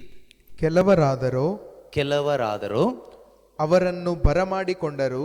ಕೆಲವರಾದರೂ ಅವರನ್ನು, ಇಲ್ಲಿ ಅವರನ್ನು ಅಂದರೆ ಯೇಸು ಕ್ರಿಸ್ತರ ಬಗ್ಗೆ ಹೇಳ್ತಾ ಇದ್ದಾರೆ. 1ನೇ ವಾಕ್ಯದಿಂದ 12ನೇ ವಾಕ್ಯದ ತನಕ ಅಥವಾ 11ನೇ ವಾಕ್ಯದ ತನಕ ಯಾರ ಬಗ್ಗೆ, ಯಾರ ಕುರಿತಾಗಿ ಹೇಳ್ತಾ ಇದ್ದಾರೆ ಅಂದರೆ, ಇಟ್ಸ್ ಅಬೌಟ್ ಜೀಸಸ್ ಕ್ರೈಸ್ಟ್, ಯೇಸು ಕ್ರಿಸ್ತನ ಕುರಿತಾಗಿ ಹೇಳ್ತಾ ಇದ್ದಾರೆ. ನೀವು ಮನೆಗೆ ಹೋಗಿ ಓದ್ಬೇಕು, ಆಯ್ತಾ? ಕೆಲವರಾದರೂ ಅವರನ್ನು ಅಂದರೆ ಯೇಸು ಕ್ರಿಸ್ತರನ್ನು ಬರಮಾಡಿಕೊಂಡರು. ಅಂಥವರಿಗೆ ಅಂದರೆ ಅವರಲ್ಲಿ ವಿಶ್ವಾಸ ಇಟ್ಟವರಿಗೆ. ಹೇಗೆ ಬರಮಾಡಿಕೊಳ್ಳೋದು? ಅವ್ರು ಹೇಗೆ ಬರಮಾಡಿಕೊಂಡ್ರು ಯೇಸುವನ್ನ? ವಿಶ್ವಾಸ. ಹೇಗೆ ಬರಮಾಡಿಕೊಂಡ್ರು? ವಿಶ್ವಾಸ. ಈಗ ನಿಮ್ಗೊಂದು ಪ್ರಶ್ನೆ ಕೇಳೋಣ, ನಿಮಗೆಲ್ಲ ವಿಶ್ವಾಸ ಇದೆಯಾ? ಇದೆ. ಹಾಗಾದ್ರೆ ನೀವು ಯೇಸುವನ್ನು ಬರಮಾಡಿಕೊಂಡಿದ್ದೀರಾ? ಮಾಡ್ಕೊಂಡಿದ್ದೀರಿ, ತುಂಬ ಸಂತೋಷ. ಓಕೆ. ಸೊ ಕೆಲವರಾದರೂ ಅವರಲ್ಲಿ ವಿಶ್ವಾಸ ಇಟ್ಟರು. ಅಂಥವರಿಗೆ ಅಂದರೆ ಅವರಲ್ಲಿ ವಿಶ್ವಾಸ ಇಟ್ಟವರಿಗೆ ದೇವರ ಮಕ್ಕಳಾಗುವ ಹಕ್ಕನ್ನು ಅವರು ಕೊಟ್ಟರು. ದೇವರ ಮಕ್ಕಳಾಗುವ ಹಕ್ಕನ್ನು ಅವರು ಕೊಟ್ಟರು. ಈಗ ನೀವು ಹೇಗೆ ವಿಶ್ವಾಸ ಇಟ್ರಿ? ಅಥವಾ ಏನು ಅಂತ ವಿಶ್ವಾಸ ಇಟ್ರಿ? ವಿಶ್ವಾಸ ಇದೆ ಅಲ್ವಾ ನಿಮಗೆಲ್ಲ? ಏನಂತ ವಿಶ್ವಾಸ ಇಟ್ರಿ? ಹೇಗೆ ವಿಶ್ವಾಸ ಇಟ್ರಿ? ನೀವು ಹೇಗೆ ವಿಶ್ವಾಸ ಇಟ್ರಿ? ಹೇಗೆ ವಿಶ್ವಾಸ ಇಟ್ರಿ? ಪ್ರಭು ಯೇಸು ನಮ್ಮ ರಕ್ಷಕರು, ಪ್ರಭು ಯೇಸು ನಮ್ಮ ದೇವರು, ಪ್ರಭು ಯೇಸು ನಮ್ಮ ಕರ್ತರು, ಕರೆಕ್ಟೇ? ಹೇಗೆ ವಿಶ್ವಾಸ ಇಟ್ರಿ? ಇದೆಲ್ಲ ಕರೆಕ್ಟೇನೆ. ಯೇಸು ನಮಗಾಗಿ ಶಿಲುಬೆ ಮೇಲೆ ಸತ್ತಿದ್ದು ಹೌದು, ಪುನರುತ್ಥಾನರಾಗಿದ್ದು ಹೌದು. ಅದೆಲ್ಲ ನಾನು ಕೇಳ್ತಾ ಇರೋದು. ನೀವು ಹೇಗೆ ವಿಶ್ವಾಸ ಇಟ್ರಿ? ಯೇಸು ಕ್ರಿಸ್ತರೇ, ಖಂಡಿತವಾಗಲು ಹೇಗೆ ವಿಶ್ವಾಸ ಇಟ್ರಿ? ನೀವು ನಂಬಿದ್ದೀರಲ್ವಾ? ಹೇಗೆ ನಂಬಿದಿರಿ? ಕರೆಕ್ಟಾ? ಈ ವಿಶ್ವಾಸ ಅಂತಕ್ಕಂಥದ್ದು ನಮ್ಮೊಳಗಡೆ ಬರಲಿಕ್ಕೆ ದೇವರಿಟ್ಟಂಥ ಒಂದೇ ಒಂದು ದಾರಿ, ಶುಭ ಸಂದೇಶ. ದೇವರಿಟ್ಟ ದಾರಿ ಏನು ಗೊತ್ತಾ? ನಮ್ಮೊಳಗಡೆ ಈಗ ನೀವೆಲ್ಲ ಹೇಳಿದ್ರಲ್ವ, ಅದು ಕರೆಕ್ಟೇ. ಯೇಸು ನಮಗಾಗಿ ಪ್ರಾಣ ಕೊಟ್ಟಿದ್ದಾರೆ. ಯೇಸುವೆ ಏಕೈಕ ರಕ್ಷಕ ಅಥವಾ ನನ್ನ ರಕ್ಷಕ, ನನ್ನ ವಿಮೋಚಕ. ಯೇಸುವೆ ಅಭಿಷಿಕ್ತನಾದ ದೇವರ ಪುತ್ರ. ಇದೆಲ್ಲ ರೈಟ್. ಪಿಶಾಚಿಗೂ ಕೂಡ ಗೊತ್ತು ಈ ವಿಷಯ. ಯೇಸುವೆ ಏಕೈಕ ರಕ್ಷಕ. ಯೇಸು ಕ್ರಿಸ್ತನಿಂದ ಅಲ್ಲದೆ, ಅವರ ನಾಮದಿಂದ ಅಲ್ಲದೆ, ಅವರ ರಕ್ತದಿಂದ ಅಲ್ಲದೆ ರಕ್ಷಣೆ ಇಲ್ಲ, ಪಾಪ ಪರಿಹಾರ ಇಲ್ಲ. ಯೇಸುವೆ ಅಭಿಷಿಕ್ತನಾದ ಲೋಕೋದ್ಧಾರಕ, ದೇವರ ಪುತ್ರ. ಈ ಸತ್ಯ ಪಿಶಾಚಿಗೂ ಗೊತ್ತು. ಗೊತ್ತಿಲ್ವಾ? ಚೆನ್ನಾಗಿ ಗೊತ್ತು. ನಮಗಿಂತ ಡೀಟೇಲ್ ಆಗಿ ಆ ಪಿಶಾಚಿಗೂ ಕೂಡ ಗೊತ್ತಿದೆ.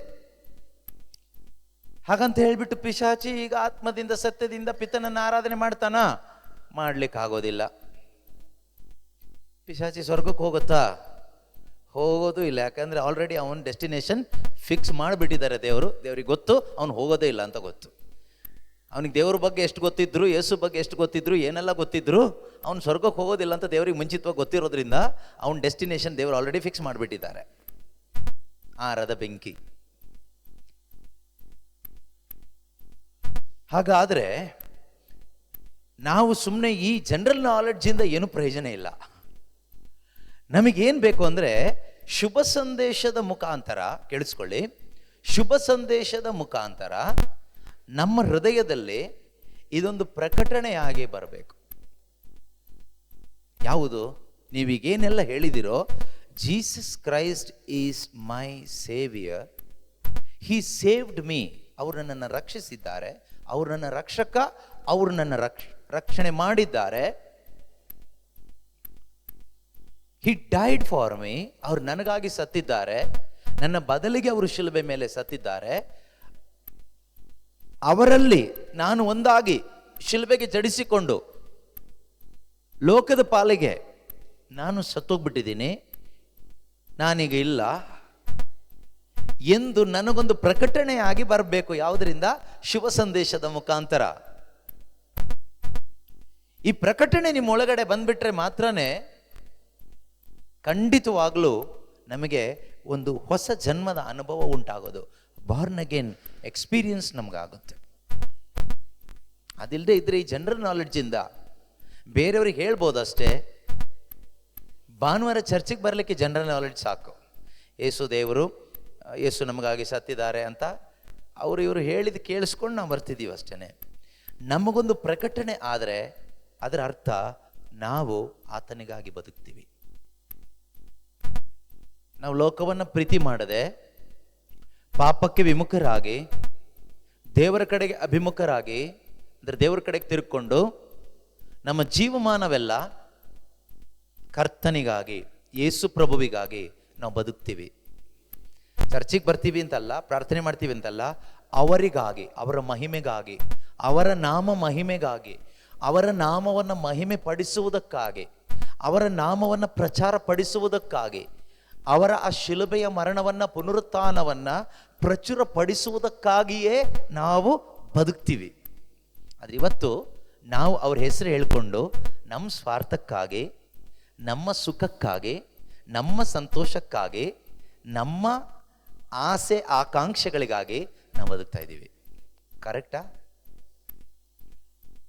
ಹೌದೋ ಅಲ್ವೋ? ಕಾರಣ ಏನು ಅಂದರೆ, ಬೇಜಾರು ಮಾಡ್ಕೋಬೇಡಿ.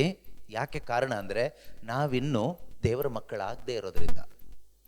ನೀವೆಲ್ಲ ದೇವ್ರ ಮಕ್ಕಳಲ್ಲ ಅಂತ ನಾನು ನಿಮಗೆ ಹೇಳ್ತಾ ಇಲ್ಲ. ನಾವು ದೇವರ ಮಕ್ಕಳಾದರೆ ಆ ತಂದೆಯ ಮಹಿಮೆಗಾಗಿ ಬದುಕಬೇಕು ಎಂಬ ಆಸೆಯನ್ನು ನಮ್ಮೊಳಗಡೆ ಬಂದಂಥ ಪುತ್ರನ ಆತ್ಮ, ಯೇಸುವಿನ ಆತ್ಮ ನಮ್ಮೊಳಗಡೆ ಆಸೆಯನ್ನು ಉಂಟು ಮಾಡ್ತಾರೆ. When we are born again, ನಾವು ಹೊಸದಾಗಿ ಹುಟ್ಟಿದಾಗ, ದ ಸ್ಪಿರಿಟ್ ಆಫ್ ಜೀಸಸ್, ಯೇಸುವಿನ ಆತ್ಮ, he will create the desire to love the father. ಯೇಸುವಿನ ಆತ್ಮ ನಮ್ಮಲ್ಲಿ ಬಂದಾಗ ತಂದೆಯನ್ನ ಮಹಿಮೆ ಪಡಿಸ್ಬೇಕು, ತಂದೆಯ ಮೆಚ್ಚುಗೆಗಾಗಿ ಬದುಕಬೇಕು ಎಂಬ ಆಸೆಯನ್ನ ನಮ್ಮೊಳಗಡೆ ಪರಿಶುದ್ಧಾತ್ಮರು ಉಂಟು ಮಾಡ್ತಾರೆ. ಆಗಲೇ ನಮ್ಮ ಜೀವನದಲ್ಲಿ ನಿಜವಾದ ಒಂದು ಸಂತೋಷ, ಶಾಂತಿ, ಆನಂದ, ನೆಮ್ಮದಿ ಇದೆಲ್ಲ ಪ್ರಾರಂಭ ಆಗೋದು ಆವಾಗಲೇ. ಅಲ್ಲಿವರೆಗೂ ನಾವು ಎಷ್ಟು ಸುತ್ತಿದ್ರು, ಎಷ್ಟು ಧ್ಯಾನಕ್ಕೆ ಸುತ್ತಿದ್ರು, ಯಾರ ಮನೆಗೆ ಬಂದು ಏನೆಲ್ಲ ಪ್ರಾರ್ಥನೆಗಳನ್ನ ಮಾಡಿ ಹೋದರು, ಎಷ್ಟು ಹೋಲಿ ವಾಟರ್ ಹಾಕಿ ಹೋದರು, ಏನೆಲ್ಲ ಅದ್ಭುತಗಳನ್ನ ನೋಡಿದ್ರು, ನಮಗೆ ಸಿಗಬೇಕಾದ ನಿಜವಾದ ಶಾಂತಿ, ನಿಜವಾದ ಆನಂದ, ನಿಜವಾದ ಸಂತೃಪ್ತಿ ಸಿಗೋದಿಲ್ಲ. ಅದರಿಂದ ಇದು ನೆನ್ಪಿಟ್ಕೊಳ್ಳಿ, ನಾವು ಯೇಸು ಕ್ರಿಸ್ತನಲ್ಲಿ ವಿಶ್ವಾಸ ಇಟ್ಟು ಆ ಪವಿತ್ರಾತ್ಮರನ್ನು ಪಡ್ಕೊಂಡು ದೇವರ ಮಕ್ಕಳಾಗಬೇಕು. ಅದನ್ನೇ ಯೋವಾನ 1:12-13 ನಾವು ಓದ್ತಾ ಇರೋದು. ಇನ್ನೊಂದ್ಸರಿ ಓದೋಣ. ಕೆಲವರಾದರೂ ಅವರನ್ನು ಬರಮಾಡಿಕೊಂಡರು, ಅಂಥವರಿಗೆ ಅಂದರೆ ಅವರಲ್ಲಿ ವಿಶ್ವಾಸ ಇಟ್ಟವರಿಗೆ ದೇವರ ಮಕ್ಕಳಾಗುವ ಹಕ್ಕನ್ನು. ಇನ್ನೊಂದ್ಸರಿ ಬ್ರೇಕ್ ಮಾಡಿ ಹೇಳ್ತೀನಿ. ವಿಶ್ವಾಸ ಇಟ್ಟವರಿಗೆ, ಹೇಗೆ ವಿಶ್ವಾಸ ಇಟ್ಟವರಿಗೆ? ಶುಭ ಸಂದೇಶವನ್ನ ಆಲಿಸಿ ಅದರಿಂದ ಬಂದ ಒಂದು ಪ್ರಕಟಣೆ, ಒಂದು ರೆವಲೇಷನ್ ಅಥವಾ ಒಂದು ಬೆಳಕು, ಅದರಿಂದ ಬಂದಂಥ ಒಂದು ಪ್ರಕಟಣೆಯಿಂದ ನೀವು ಯೇಸು ಕ್ರಿಸ್ತನಲ್ಲಿ ವಿಶ್ವಾಸ ಇಟ್ರಿ. ಯೇಸು ನನ್ನ ರಕ್ಷಕ, ಅವರು ನನ್ನನ್ನು ಎಲ್ಲ ಪಾಪಗಳಿಂದ ಬಿಡುಗಡೆ ಮಾಡಿದ್ದಾರೆ, ನನ್ನ ಬದಲಿಗೆ ಅವರು ಶಿಲುಬೆ ಮೇಲೆ ಸತ್ತಿದ್ದಾರೆ, ನಾನು ಕೂಡ ಯೇಸು ಕ್ರಿಸ್ತನಲ್ಲಿ ಒಂದಾಗಿ ಶಿಲುಬೆ ಮೇಲೆ ಜಡಿಯಲ್ಪಟ್ಟಿದ್ದೇನೆ. ದೇವರು ಯೇಸು ಕ್ರಿಸ್ತನ ಮುಖಾಂತರ ನನ್ನ ಪಾಪಗಳಿಗೆ ದಂಡನೆಯನ್ನು ವಿಧಿಸಿ ನನ್ನನ್ನು ಅವರು ಕ್ಷಮಿಸಿದ್ದಾರೆ, ಬಿಡುಗಡೆ ಮಾಡಿದ್ದಾರೆ ಎಂಬ ಸತ್ಯದ ಅರಿವು, ಪ್ರಕಟಣೆ ನಮ್ಮ ಒಳಗಡೆ ಆದಾಗ ಖಂಡಿತವಾಗಲೂ ಅದರಿಂದ ನಮ್ಗೆ ಆಗುವಂಥ ಅನುಭವ ಏನು ಗೊತ್ತಾ? ಹೊಸ ಜನ್ಮದ ಅನುಭವ ಆಗುತ್ತೆ. ನ್ಯೂ ಲೈಫ್ ಎಕ್ಸ್ಪೀರಿಯನ್ಸ್ ಹಿಯರ್ ಒಳಗಡೆ ಇದಾಗಬೇಕು. ಇದಾಗದೇ ಇದ್ದರೆ ನಾವು ಹಳೆ ಲೈಫಲ್ಲೇ ಇರ್ತೀವಿ. ಹಳೆ ಲೈಫ್ ಯಾವುದು ಗೊತ್ತಾ? ಆದಾಮನಿಂದ ಬಂದಂತಹ ಆ ಜೀವನ, ಆ ಸ್ವಭಾವ. ಆದಾಮನ ಸ್ವಭಾವ ಯಾವುದು? ಪಾಪ ಸ್ವಭಾವ ಅಂದ್ರೆ ನಮಗೆ ಅಷ್ಟು ಸುಲಭಕ್ಕೆ ಅರ್ಥ ಆಗಲ್ಲ. ಆದಾಮನ ಸ್ವಭಾವ ಯಾವುದು ಕೇಳಿದ್ರೆ, ಆ ಹಣ್ಣು ಎಷ್ಟು ಚೆನ್ನಾಗಿದೆ ಅಲ್ವಾ, ಅದು ತಿನ್ಬೇಕು. ಅದೇ ಆದಾಮನ ಸ್ವಭಾವ. ಯಾವ್ದು ಹಣ್ಣು? ಈ ಲೋಕದಲ್ಲಿ ನಿಮ್ಮ ಕಣ್ಣಿಗೆ ಏನೆಲ್ಲ ಚೆನ್ನಾಗಿ ಕಾಣಿಸುತ್ತೋ, ಏನೆಲ್ಲ ನಿಮ್ಮ ಮನಸ್ಸಿಗೆ ಇಷ್ಟ ಆಗುತ್ತೋ, ನಿಮ್ಮ ಮನಸ್ಸಿಗೆ ಏನೆಲ್ಲ ಇಷ್ಟ ಆಗುತ್ತೋ, ನಿಮ್ಮ ಕಣ್ಣಿಗೆ ಏನೆಲ್ಲ ಚೆನ್ನಾಗಿ ಕಾಣಿಸುತ್ತೋ, ನಾಲಿಗೆಗೆ ಏನೆಲ್ಲ ರುಚಿ ಕೊಡುತ್ತೋ, ಅದೇ ಆದಾಮನ ಸ್ವಭಾವ. ಈ ಸ್ವಭಾವ ಇಟ್ಕೊಂಡಲ್ವಾ ನಾವು ಭಾನುವಾರ ಚರ್ಚಿಗೆ ಬರೋದು? ಈ ಸ್ವಭಾವ ಇಟ್ಕೊಂಡಲ್ವಾ ನಾವು ಪರಮಪ್ರಸಾದ ತಗೊಳ್ಳೋದು? ಈ ಸ್ವಭಾವ ಇಟ್ಕೊಂಡಲ್ವಾ ನಾವು ಕ್ಯಾಂಡ್ಲೆಲ್ಲ ಅಂಟಿಸೋದು? ಏನು ಮಾಡಿ ಏನು ಪ್ರಯೋಜನ? ಇಲ್ಲಿ ಆಗ್ಬೇಕಾಗಿರೋದೇನು ಗೊತ್ತಾ? ಒಳಗಡೆ ಚೇಂಜ್ ಆಗಬೇಕು. ಒಳಗಡೆ ಒಂದು ಹೊಸ ಜನ್ಮ ಪಡೆದ ಅನುಭವಕ್ಕೆ ನಾವು ಬರಬೇಕು. ಆಗ ನಾವು ಯಾರ ಮಕ್ಕಳಾಗ್ತೀವಿ ಗೊತ್ತಾ? ದೇವರ ಮಕ್ಕಳಾಗ್ತೀವಿ.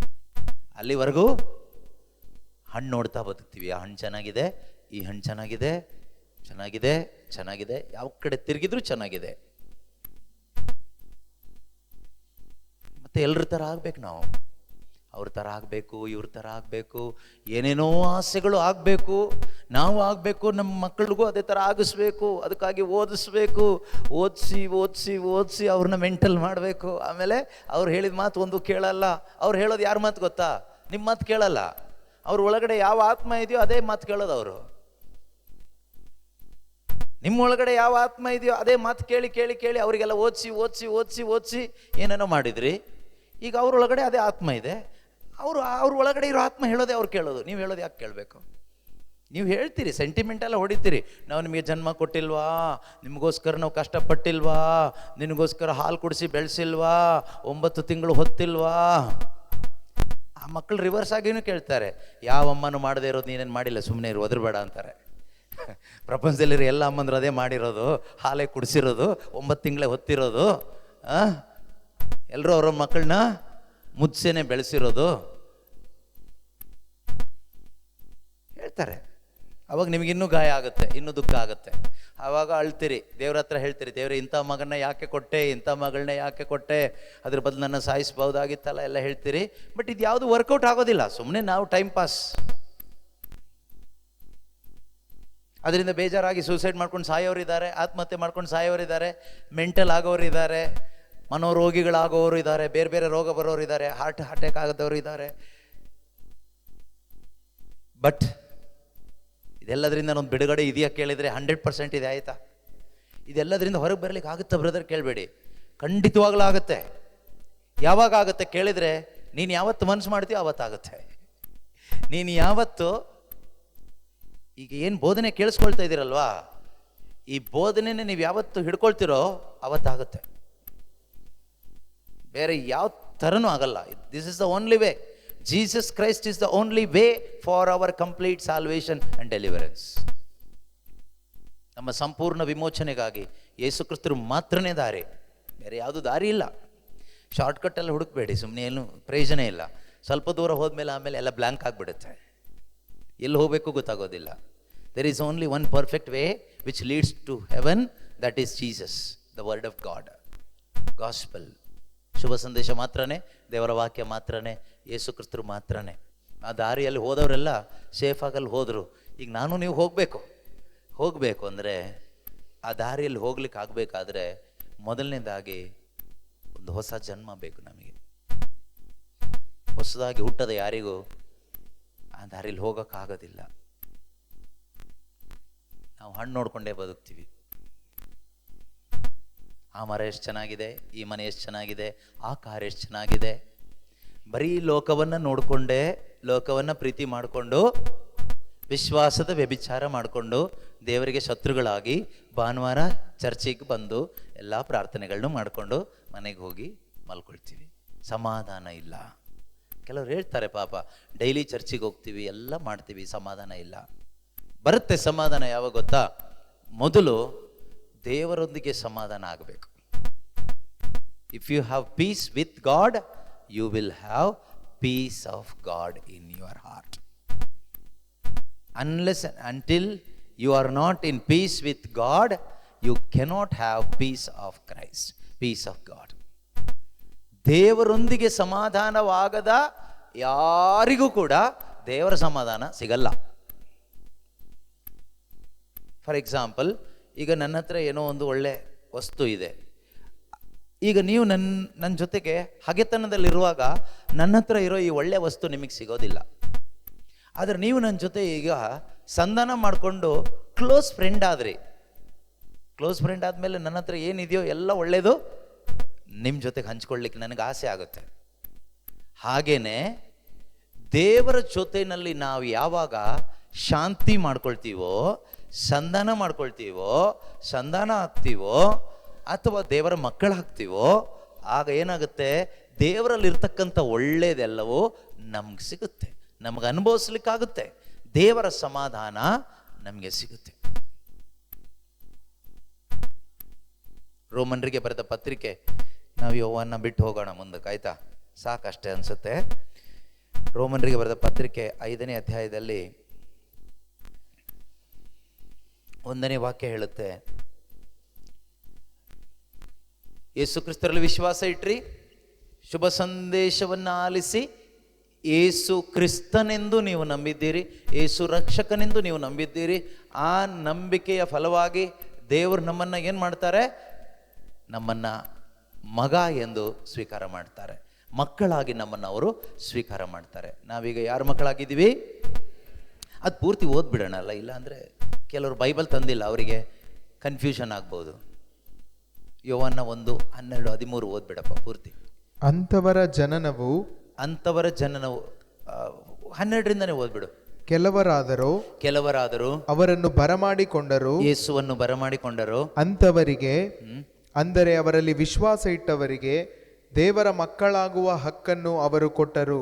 ಅಂಥವರ ಜನನವು ಇದೊಂದು ಹೊಸ ಜನ್ಮ, ಆಯ್ತಾ?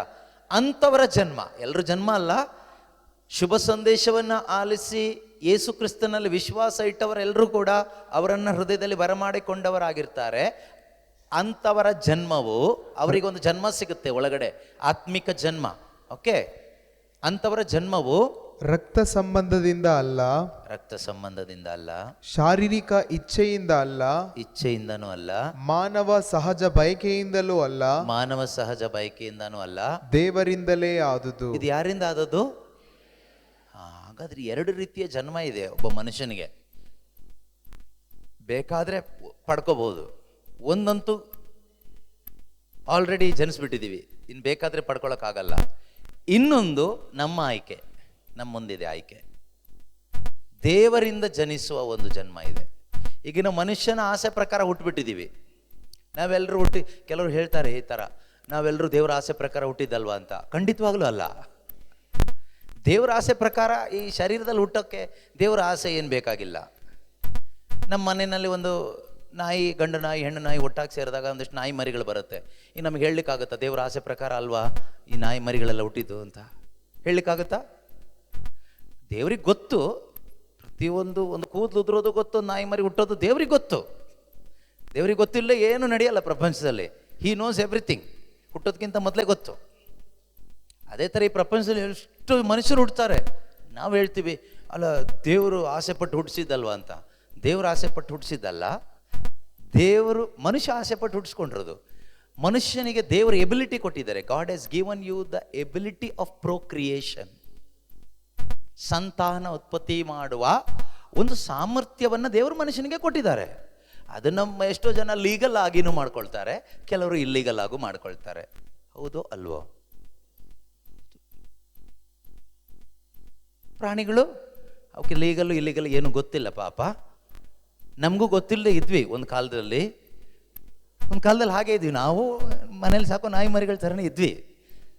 ಲೀಗಲ್ಲು ಇಲ್ಲಿಗಲ್ ಎರಡೂ ಗೊತ್ತಿರಲಿಲ್ಲ, ಒಂದೇ, ಎಲ್ಲ ಒಂದೇ ಚಲ್ತಾ ಹೇ.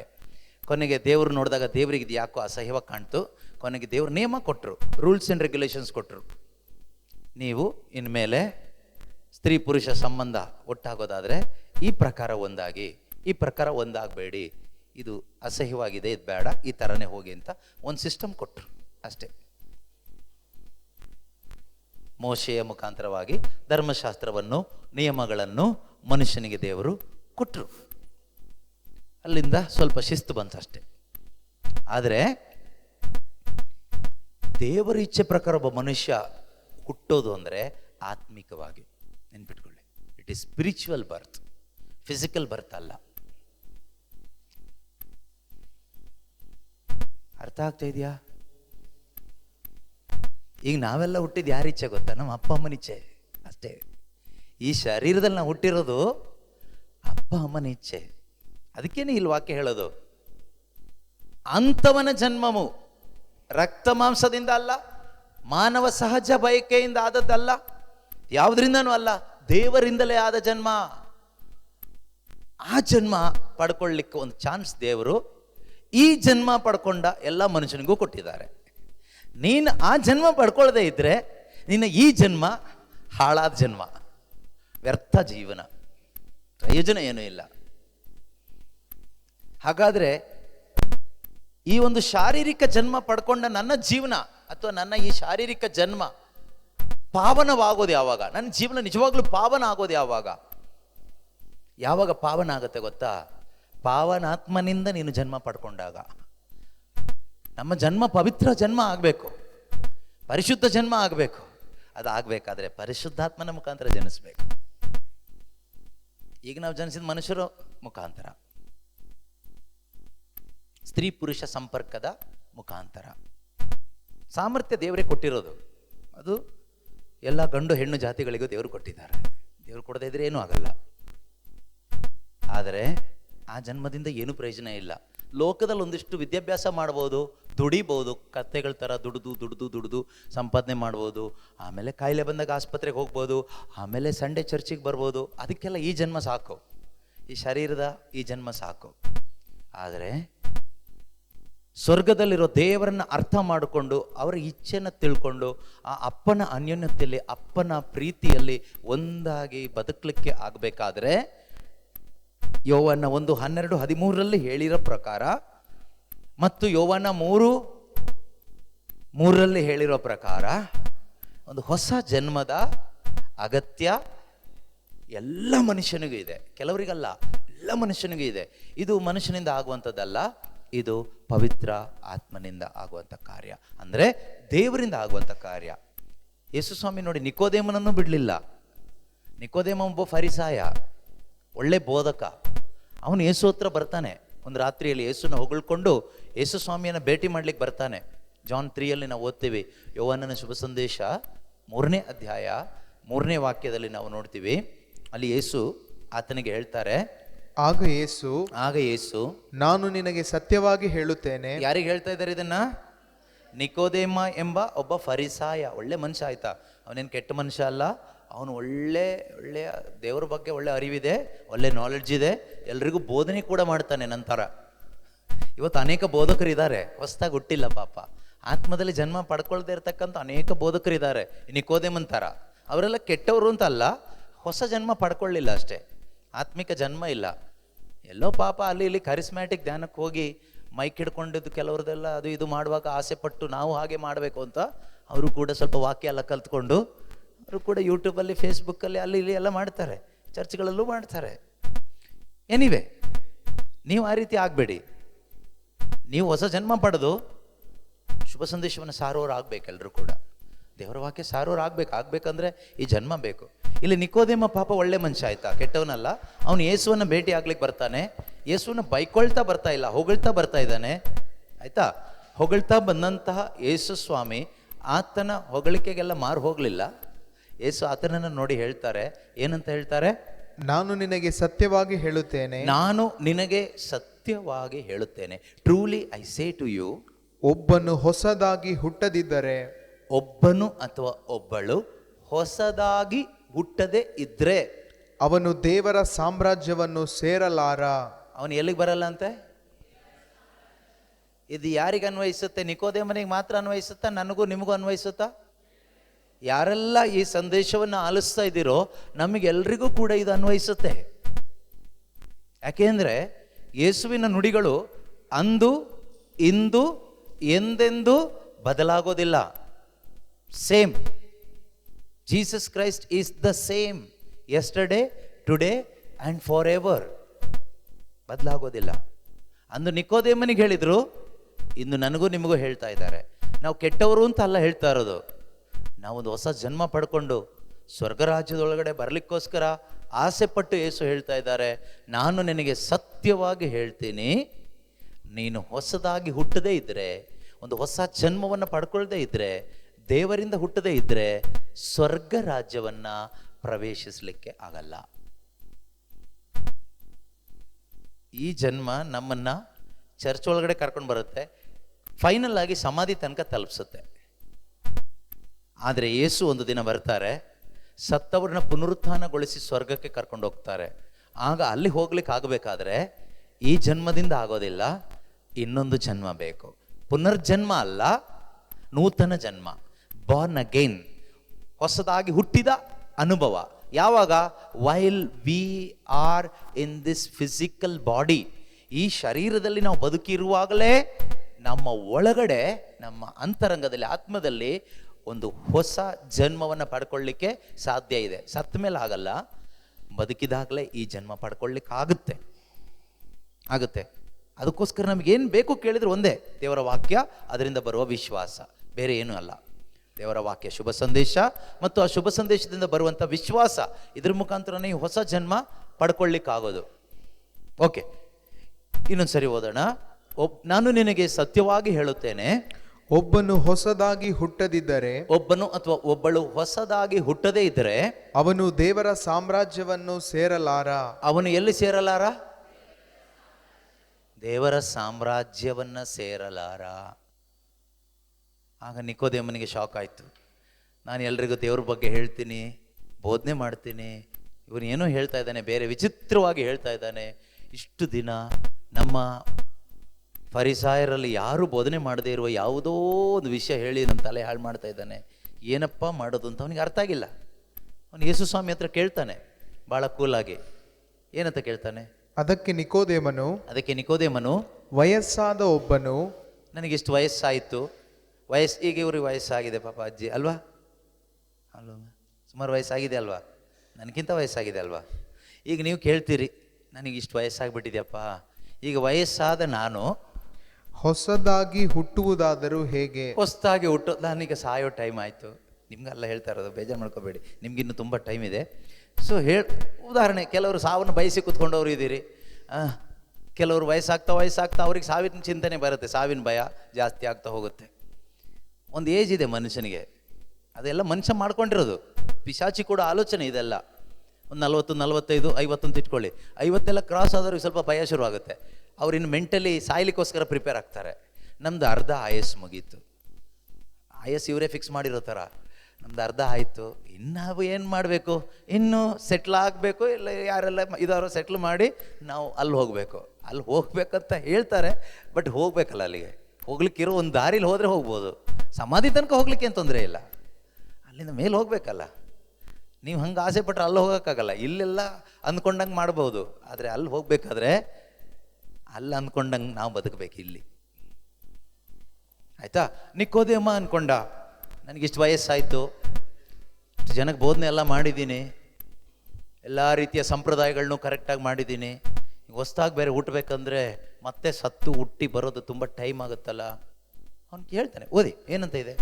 ತಾಯಿಯ ಗರ್ಭವನ್ನು, ವಯಸ್ಸಾದ ಒಬ್ಬನು ತಾಯಿಯ ಗರ್ಭವನ್ನು ಮತ್ತೊಮ್ಮೆ ಹೊಕ್ಕು ಮತ್ತೊಮ್ಮೆ ತಾಯಿ ಗರ್ಭದೊಳಗಡೆ ಹೋಗಿ ಅವನು ಹುಟ್ಟಲು ಸಾಧ್ಯವೇ? ಅವನು ಹುಟ್ಟಿ ಬರಲು ಸಾಧ್ಯವೇ ಅಂತ ಅವನು ಕೇಳ್ತಾನೆ. ನಮ್ಮ ಥರನೇ ಅವನು ಕೂಡ ಪ್ರಶ್ನೆ ಕೇಳ್ತಾನೆ. ಅದಕ್ಕೆ ಪ್ರತ್ಯುತ್ತರವಾಗಿ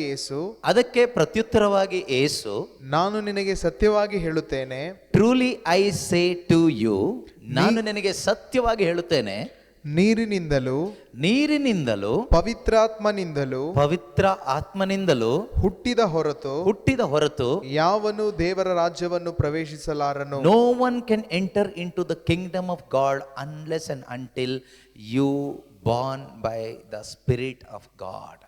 ದೇವರ ಆತ್ಮದಿಂದ ಹುಟ್ಟದೆ, ಪವಿತ್ರ ಆತ್ಮನ ಮುಖಾಂತರವಾಗಿ ಜನಿಸದೆ ಯಾರಿಗೂ ಕೂಡ ಈ ಸ್ವರ್ಗ ರಾಜ್ಯವನ್ನ ಪ್ರವೇಶಿಸಲಿಕ್ಕೆ ಆಗಲ್ಲ.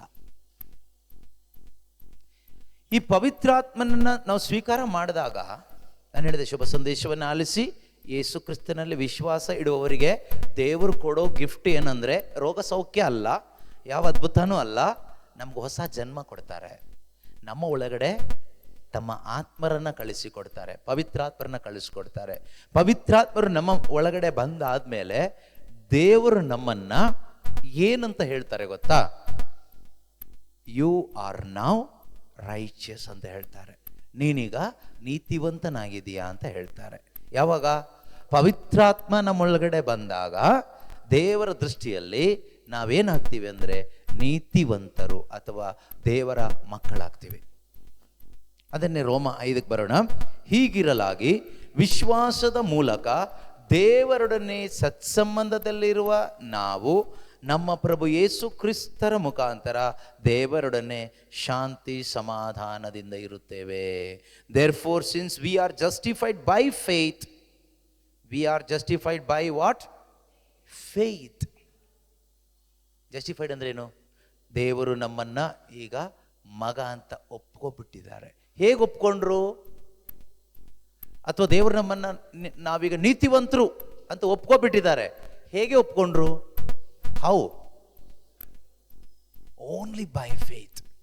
Faith in Christ Jesus. ಯೇಸು ಕ್ರಿಸ್ತನಲ್ಲಿ ನೀವಿಟ್ಟ ವಿಶ್ವಾಸದ ಮುಖಾಂತರ ದೇವರು ನಮಗೊಂದು ಮುದ್ರೆ ಕೊಟ್ಟರು, ಹೋಲಿ ಸ್ಪಿರಿಟ್ ಅನ್ನು ಕೊಟ್ಟು ನಮ್ಮನ್ನ ಅಕ್ಸೆಪ್ಟ್ ಮಾಡಿದ್ರು, ಸ್ವೀಕಾರ ಮಾಡಿದ್ರು. ದಯವಿಟ್ಟು ತಪ್ಪಾಗೆಲ್ಲ ತಿಳ್ಕೊಬೇಡಿ, ಪವಿತ್ರಾತ್ಮ ಎಲ್ಲೋ ನೀರಿನಿಂದ ಬಂದರು, ಎಣ್ಣೆಯಿಂದ ಬಂದರು, ಬೆಂಕಿಯಿಂದ ಬಂದರು ಅಂತೆಲ್ಲ. ಎಣ್ಣೆಯಲ್ಲಿ, ನೀರಲ್ಲಿ, ಬೆಂಕಿಯಲ್ಲಿ ಎಲ್ಲ ಪವಿತ್ರಾತ್ಮ ಬಂದಿಲ್ಲ. ಅರ್ಥ ಆಗ್ತಿದೆಯಾ? ಪವಿತ್ರಾತ್ಮ ನಮ್ಮ ಹೃದಯಕ್ಕೆ ಬರೋದು ವಿಶ್ವಾಸದ ಮುಖಾಂತರ. ವಿಶ್ವಾಸ ಬರೋದು ಶುಭ ಸಂದೇಶದ ಮುಖಾಂತರ. ಆದ್ರಿಂದ source of your new life is gospel. ನಮ್ಮ ಹೊಸ ಜನ್ಮಕ್ಕೆ ಮೂಲ ದೇವರ ವಾಕ್ಯ, ಗಾಸ್ಪಲ್, ಶುಭ ಸಂದೇಶ. ಬೇರೆ ಯಾವುದೂ ಅಲ್ಲ. ಬಾಹ್ಯವಾದ ಯಾವುದೇ ಕಾರ್ಯಗಳಲ್ಲ, ಬಾಹ್ಯವಾದ ಯಾವುದೇ ಆಚರಣೆಗಳಲ್ಲ, ಕ್ರಿಯೆಗಳಲ್ಲ. ಇದರಿಂದ ಒಳಗಡೆ ಏನೂ ಆಗಲ್ಲ. ಹೊರಗಡೆ ಕ್ಲೀನ್ ಮಾಡ್ಕೋಬೋದು, ಆದರೆ ಒಳಗಡೆ ಹೊಸ ಜನ್ಮ ಆಗಬೇಕಾದ್ರೆ ಒಳಗಡೆ ಹೋಗುವಂಥದ್ದು ಏನಾದರೂ ಬೇಕು. ಒಳಗಡೆ ಹೋಗುವಂಥದ್ದು ಒಂದೇ ಒಂದು, ಅದು ದೇವರ ವಾಕ್ಯ ಮಾತ್ರನೇ. Only word of God can enter into our spirit and soul. ನಮ್ಮ ಆತ್ಮ ಮತ್ತು ಪ್ರಾಣದ ಒಳಗಡೆ ಹೋಗಲಿಕ್ಕೆ ಸಾಧ್ಯವಾಗೋದು ದೇವರ ವಾಕ್ಯಕ್ಕೆ ಮಾತ್ರನೇ, ಶುಭ ಸಂದೇಶಕ್ಕೆ ಮಾತ್ರನೇ. ನೀವು ತಲೆ ಮೇಲೆ ಹಾಕುವ ಎಣ್ಣೆಗೂ ನೀರಿಗೂ ಎಲ್ಲ ಅಥವಾ ಏನೇನೆಲ್ಲ ಹಾಕೊಂಡ್ರೂ ಕೂಡ ಅದೆಲ್ಲ ಮೈ ಮೇಲೆ ಹೀಗೆ ಸೋರುತ್ತಷ್ಟೇ, ಆದರೆ ಆತ್ಮದ ಒಳಗಡೆ ಹೋಗೋದು.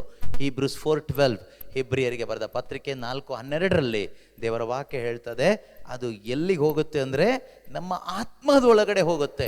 ನಮ್ಮ ಆತ್ಮದೊಳಗಡೆ, ನಮ್ಮ ಪ್ರಾಣದ ಒಳಗಡೆ, ಅಥವಾ ಅವ್ರ ಸೋಲ್ ಆ್ಯಂಡ್ ಸ್ಪಿರಿಟನ್ನು ಡಿವೈಡ್ ಮಾಡುತ್ತೆ, ಸಪ್ರೇಟ್ ಮಾಡುತ್ತೆ. ನಮ್ಮ ಒಳಗಡೆ ಒಂದು ಹೊಸ ಜನ್ಮವನ್ನು ತಂದುಕೊಡ್ತದೆ. ಯಾವುದು? ದೇವರ ವಾಕ್ಯ. ದೇವರ ವಾಕ್ಯ ಅಂತ ಹೇಳುವಾಗ ಎಸ್ಪೆಷಲಿ ಶುಭ ಸಂದೇಶ, ಯೇಸು ಕ್ರಿಸ್ತನ ಕುರಿತಾದಂತಹ, ನಿತ್ಯ ಜೀವದ ಕುರಿತಾದಂತಹ, ನೂತನ ಜನ್ಮದ ಕುರಿತಾದಂತಹ ಸಂದೇಶ. ಅದನ್ನು ಬೇಕಾದ್ರೆ ಒಂದ್ಸರಿ ಓದೋಣ. ದೇವರ ವಾಕ್ಯ, ದೇವರ ವಾಕ್ಯ ಜೀವಂತವಾದದ್ದು, ದೇವರ ವಾಕ್ಯ ಜೀವಂತವಾದದ್ದು, ಕ್ರಿಯಾತ್ಮಕವಾದದ್ದು, ಎಂಥ ಹಿಬ್ಬಾಯಿ ಕತ್ತಿಗಿಂತಲೂ ಓಕೆ, ಹರಿತವಾದದ್ದು, ಇಬ್ಬಾಯಿ ಕತ್ತಿಗಿಂತಲೂ ಹರಿತವಾದದ್ದು, ಪ್ರಾಣ ಮತ್ತು ಆತ್ಮಗಳ, ಕೀಲು ಮತ್ತು ಮಜ್ಜೆಗಳ ಭೇದವನ್ನು ಛೇದಿಸುವಂಥದ್ದು. ಪ್ರಾಣ ಮತ್ತು ಆತ್ಮಗಳ, ಕೀಲು ಮತ್ತು ಮಜ್ಜೆಗಳ ಭೇದವನ್ನು ಛೇದಿಸುವಂಥದ್ದು. ಅಂದ್ರೆ ಎಷ್ಟು ಒಟ್ಟಾಗಿರ್ತಕ್ಕಂಥದ್ದು ಮನುಷ್ಯನಿಗೆ ಬೇರ್ಪಡಿಸ್ಲಿಕ್ಕೆ ಆಗೋದಿಲ್ಲ, ಇಂಪಾಸಿಬಲ್. ಮನುಷ್ಯನ ಶಕ್ತಿಯಿಂದ ಆಗೋದಿಲ್ಲ, ಆದರೆ ದೇವರ ವಾಕ್ಯಕ್ಕೆ ಎಲ್ಲವೂ ಸಾಧ್ಯ ಅಂತ. ದೇವರ ವಾಕ್ಯಕ್ಕೆ ಈ ಕೀಲು ಮಜ್ಜೆಯನ್ನು ಬೇರ್ಪಡಿಸಲಿಕ್ಕೆ ಮನುಷ್ಯನ ಶಕ್ತಿಗೆ ಆಗೋದಿಲ್ಲ, ಆದರೆ ದೇವರ ವಾಕ್ಯಕ್ಕೆ ಅದನ್ನು ಕೂಡ ಬೇರ್ಪಡಿಸ್ಲಿಕ್ಕೆ ಆಗುತ್ತೆ. ಅಷ್ಟೊಂದು ಪರ್ಫೆಕ್ಟ್ ಆಗಿ, ಅಕ್ಯುರೇಟ್ ಆಗಿ ಕೆಲಸ ಮಾಡುತ್ತೆ ದೇವರ ವಾಕ್ಯ. That much sharp it is. ಅದು ಮನುಷ್ಯನ ಒಳಗಡೆ ಹೋಗುತ್ತೆ, ಹೃದಯದ ಒಳಗಡೆ ಹೋಗುತ್ತೆ. ಹೃದಯದ ಒಳಗಡೆ ಹೋಗಿ ಸೋಲ್ ಆ್ಯಂಡ್ ಸ್ಪಿರಿಟ್ನ ಸಪರೇಟ್ ಮಾಡುತ್ತೆ. ಅದರಿಂದ ಏನು ಸಿಗುತ್ತೆ ನಮಗೆ ಕೇಳಿದರೆ, ನಮ್ಮ ಒಳಗಡೆ ಬೇಕಾದಂಥ ವಿಶ್ವಾಸವನ್ನು ಅದು ಫಿಲ್ ಮಾಡುತ್ತೆ. ನಾವು ವಿಶ್ವಾಸಿಗಳಾಗ್ತೀವಿ, ವಿಶ್ವಾಸದ ಮುಖಾಂತರ ಪವಿತ್ರಾತ್ಮರನ್ನ ಪಡ್ಕೊಳ್ತೀವಿ, ದೇವರ ಮಕ್ಕಳಾಗ್ತೀವಿ, ದೇವರ ದೃಷ್ಟಿಯಲ್ಲಿ ನೀತಿವಂತರಾಗ್ತೀವಿ. ಅದನ್ನೇ ಈಗ ಓದಿದ ವಾಕ್ಯ, ವಿಶ್ವಾಸದ ಮೂಲಕ ದೇವರೊಡನೆ ಸತ್ಸಂಬಂಧದಲ್ಲಿ ಇರುವ ನಾವು ನಮ್ಮ ಪ್ರಭು ಯೇಸು ಕ್ರಿಸ್ತರ ಮುಖಾಂತರ ದೇವರೊಡನೆ ಶಾಂತಿ ಸಮಾಧಾನದಿಂದ ಇರುತ್ತೇವೆ.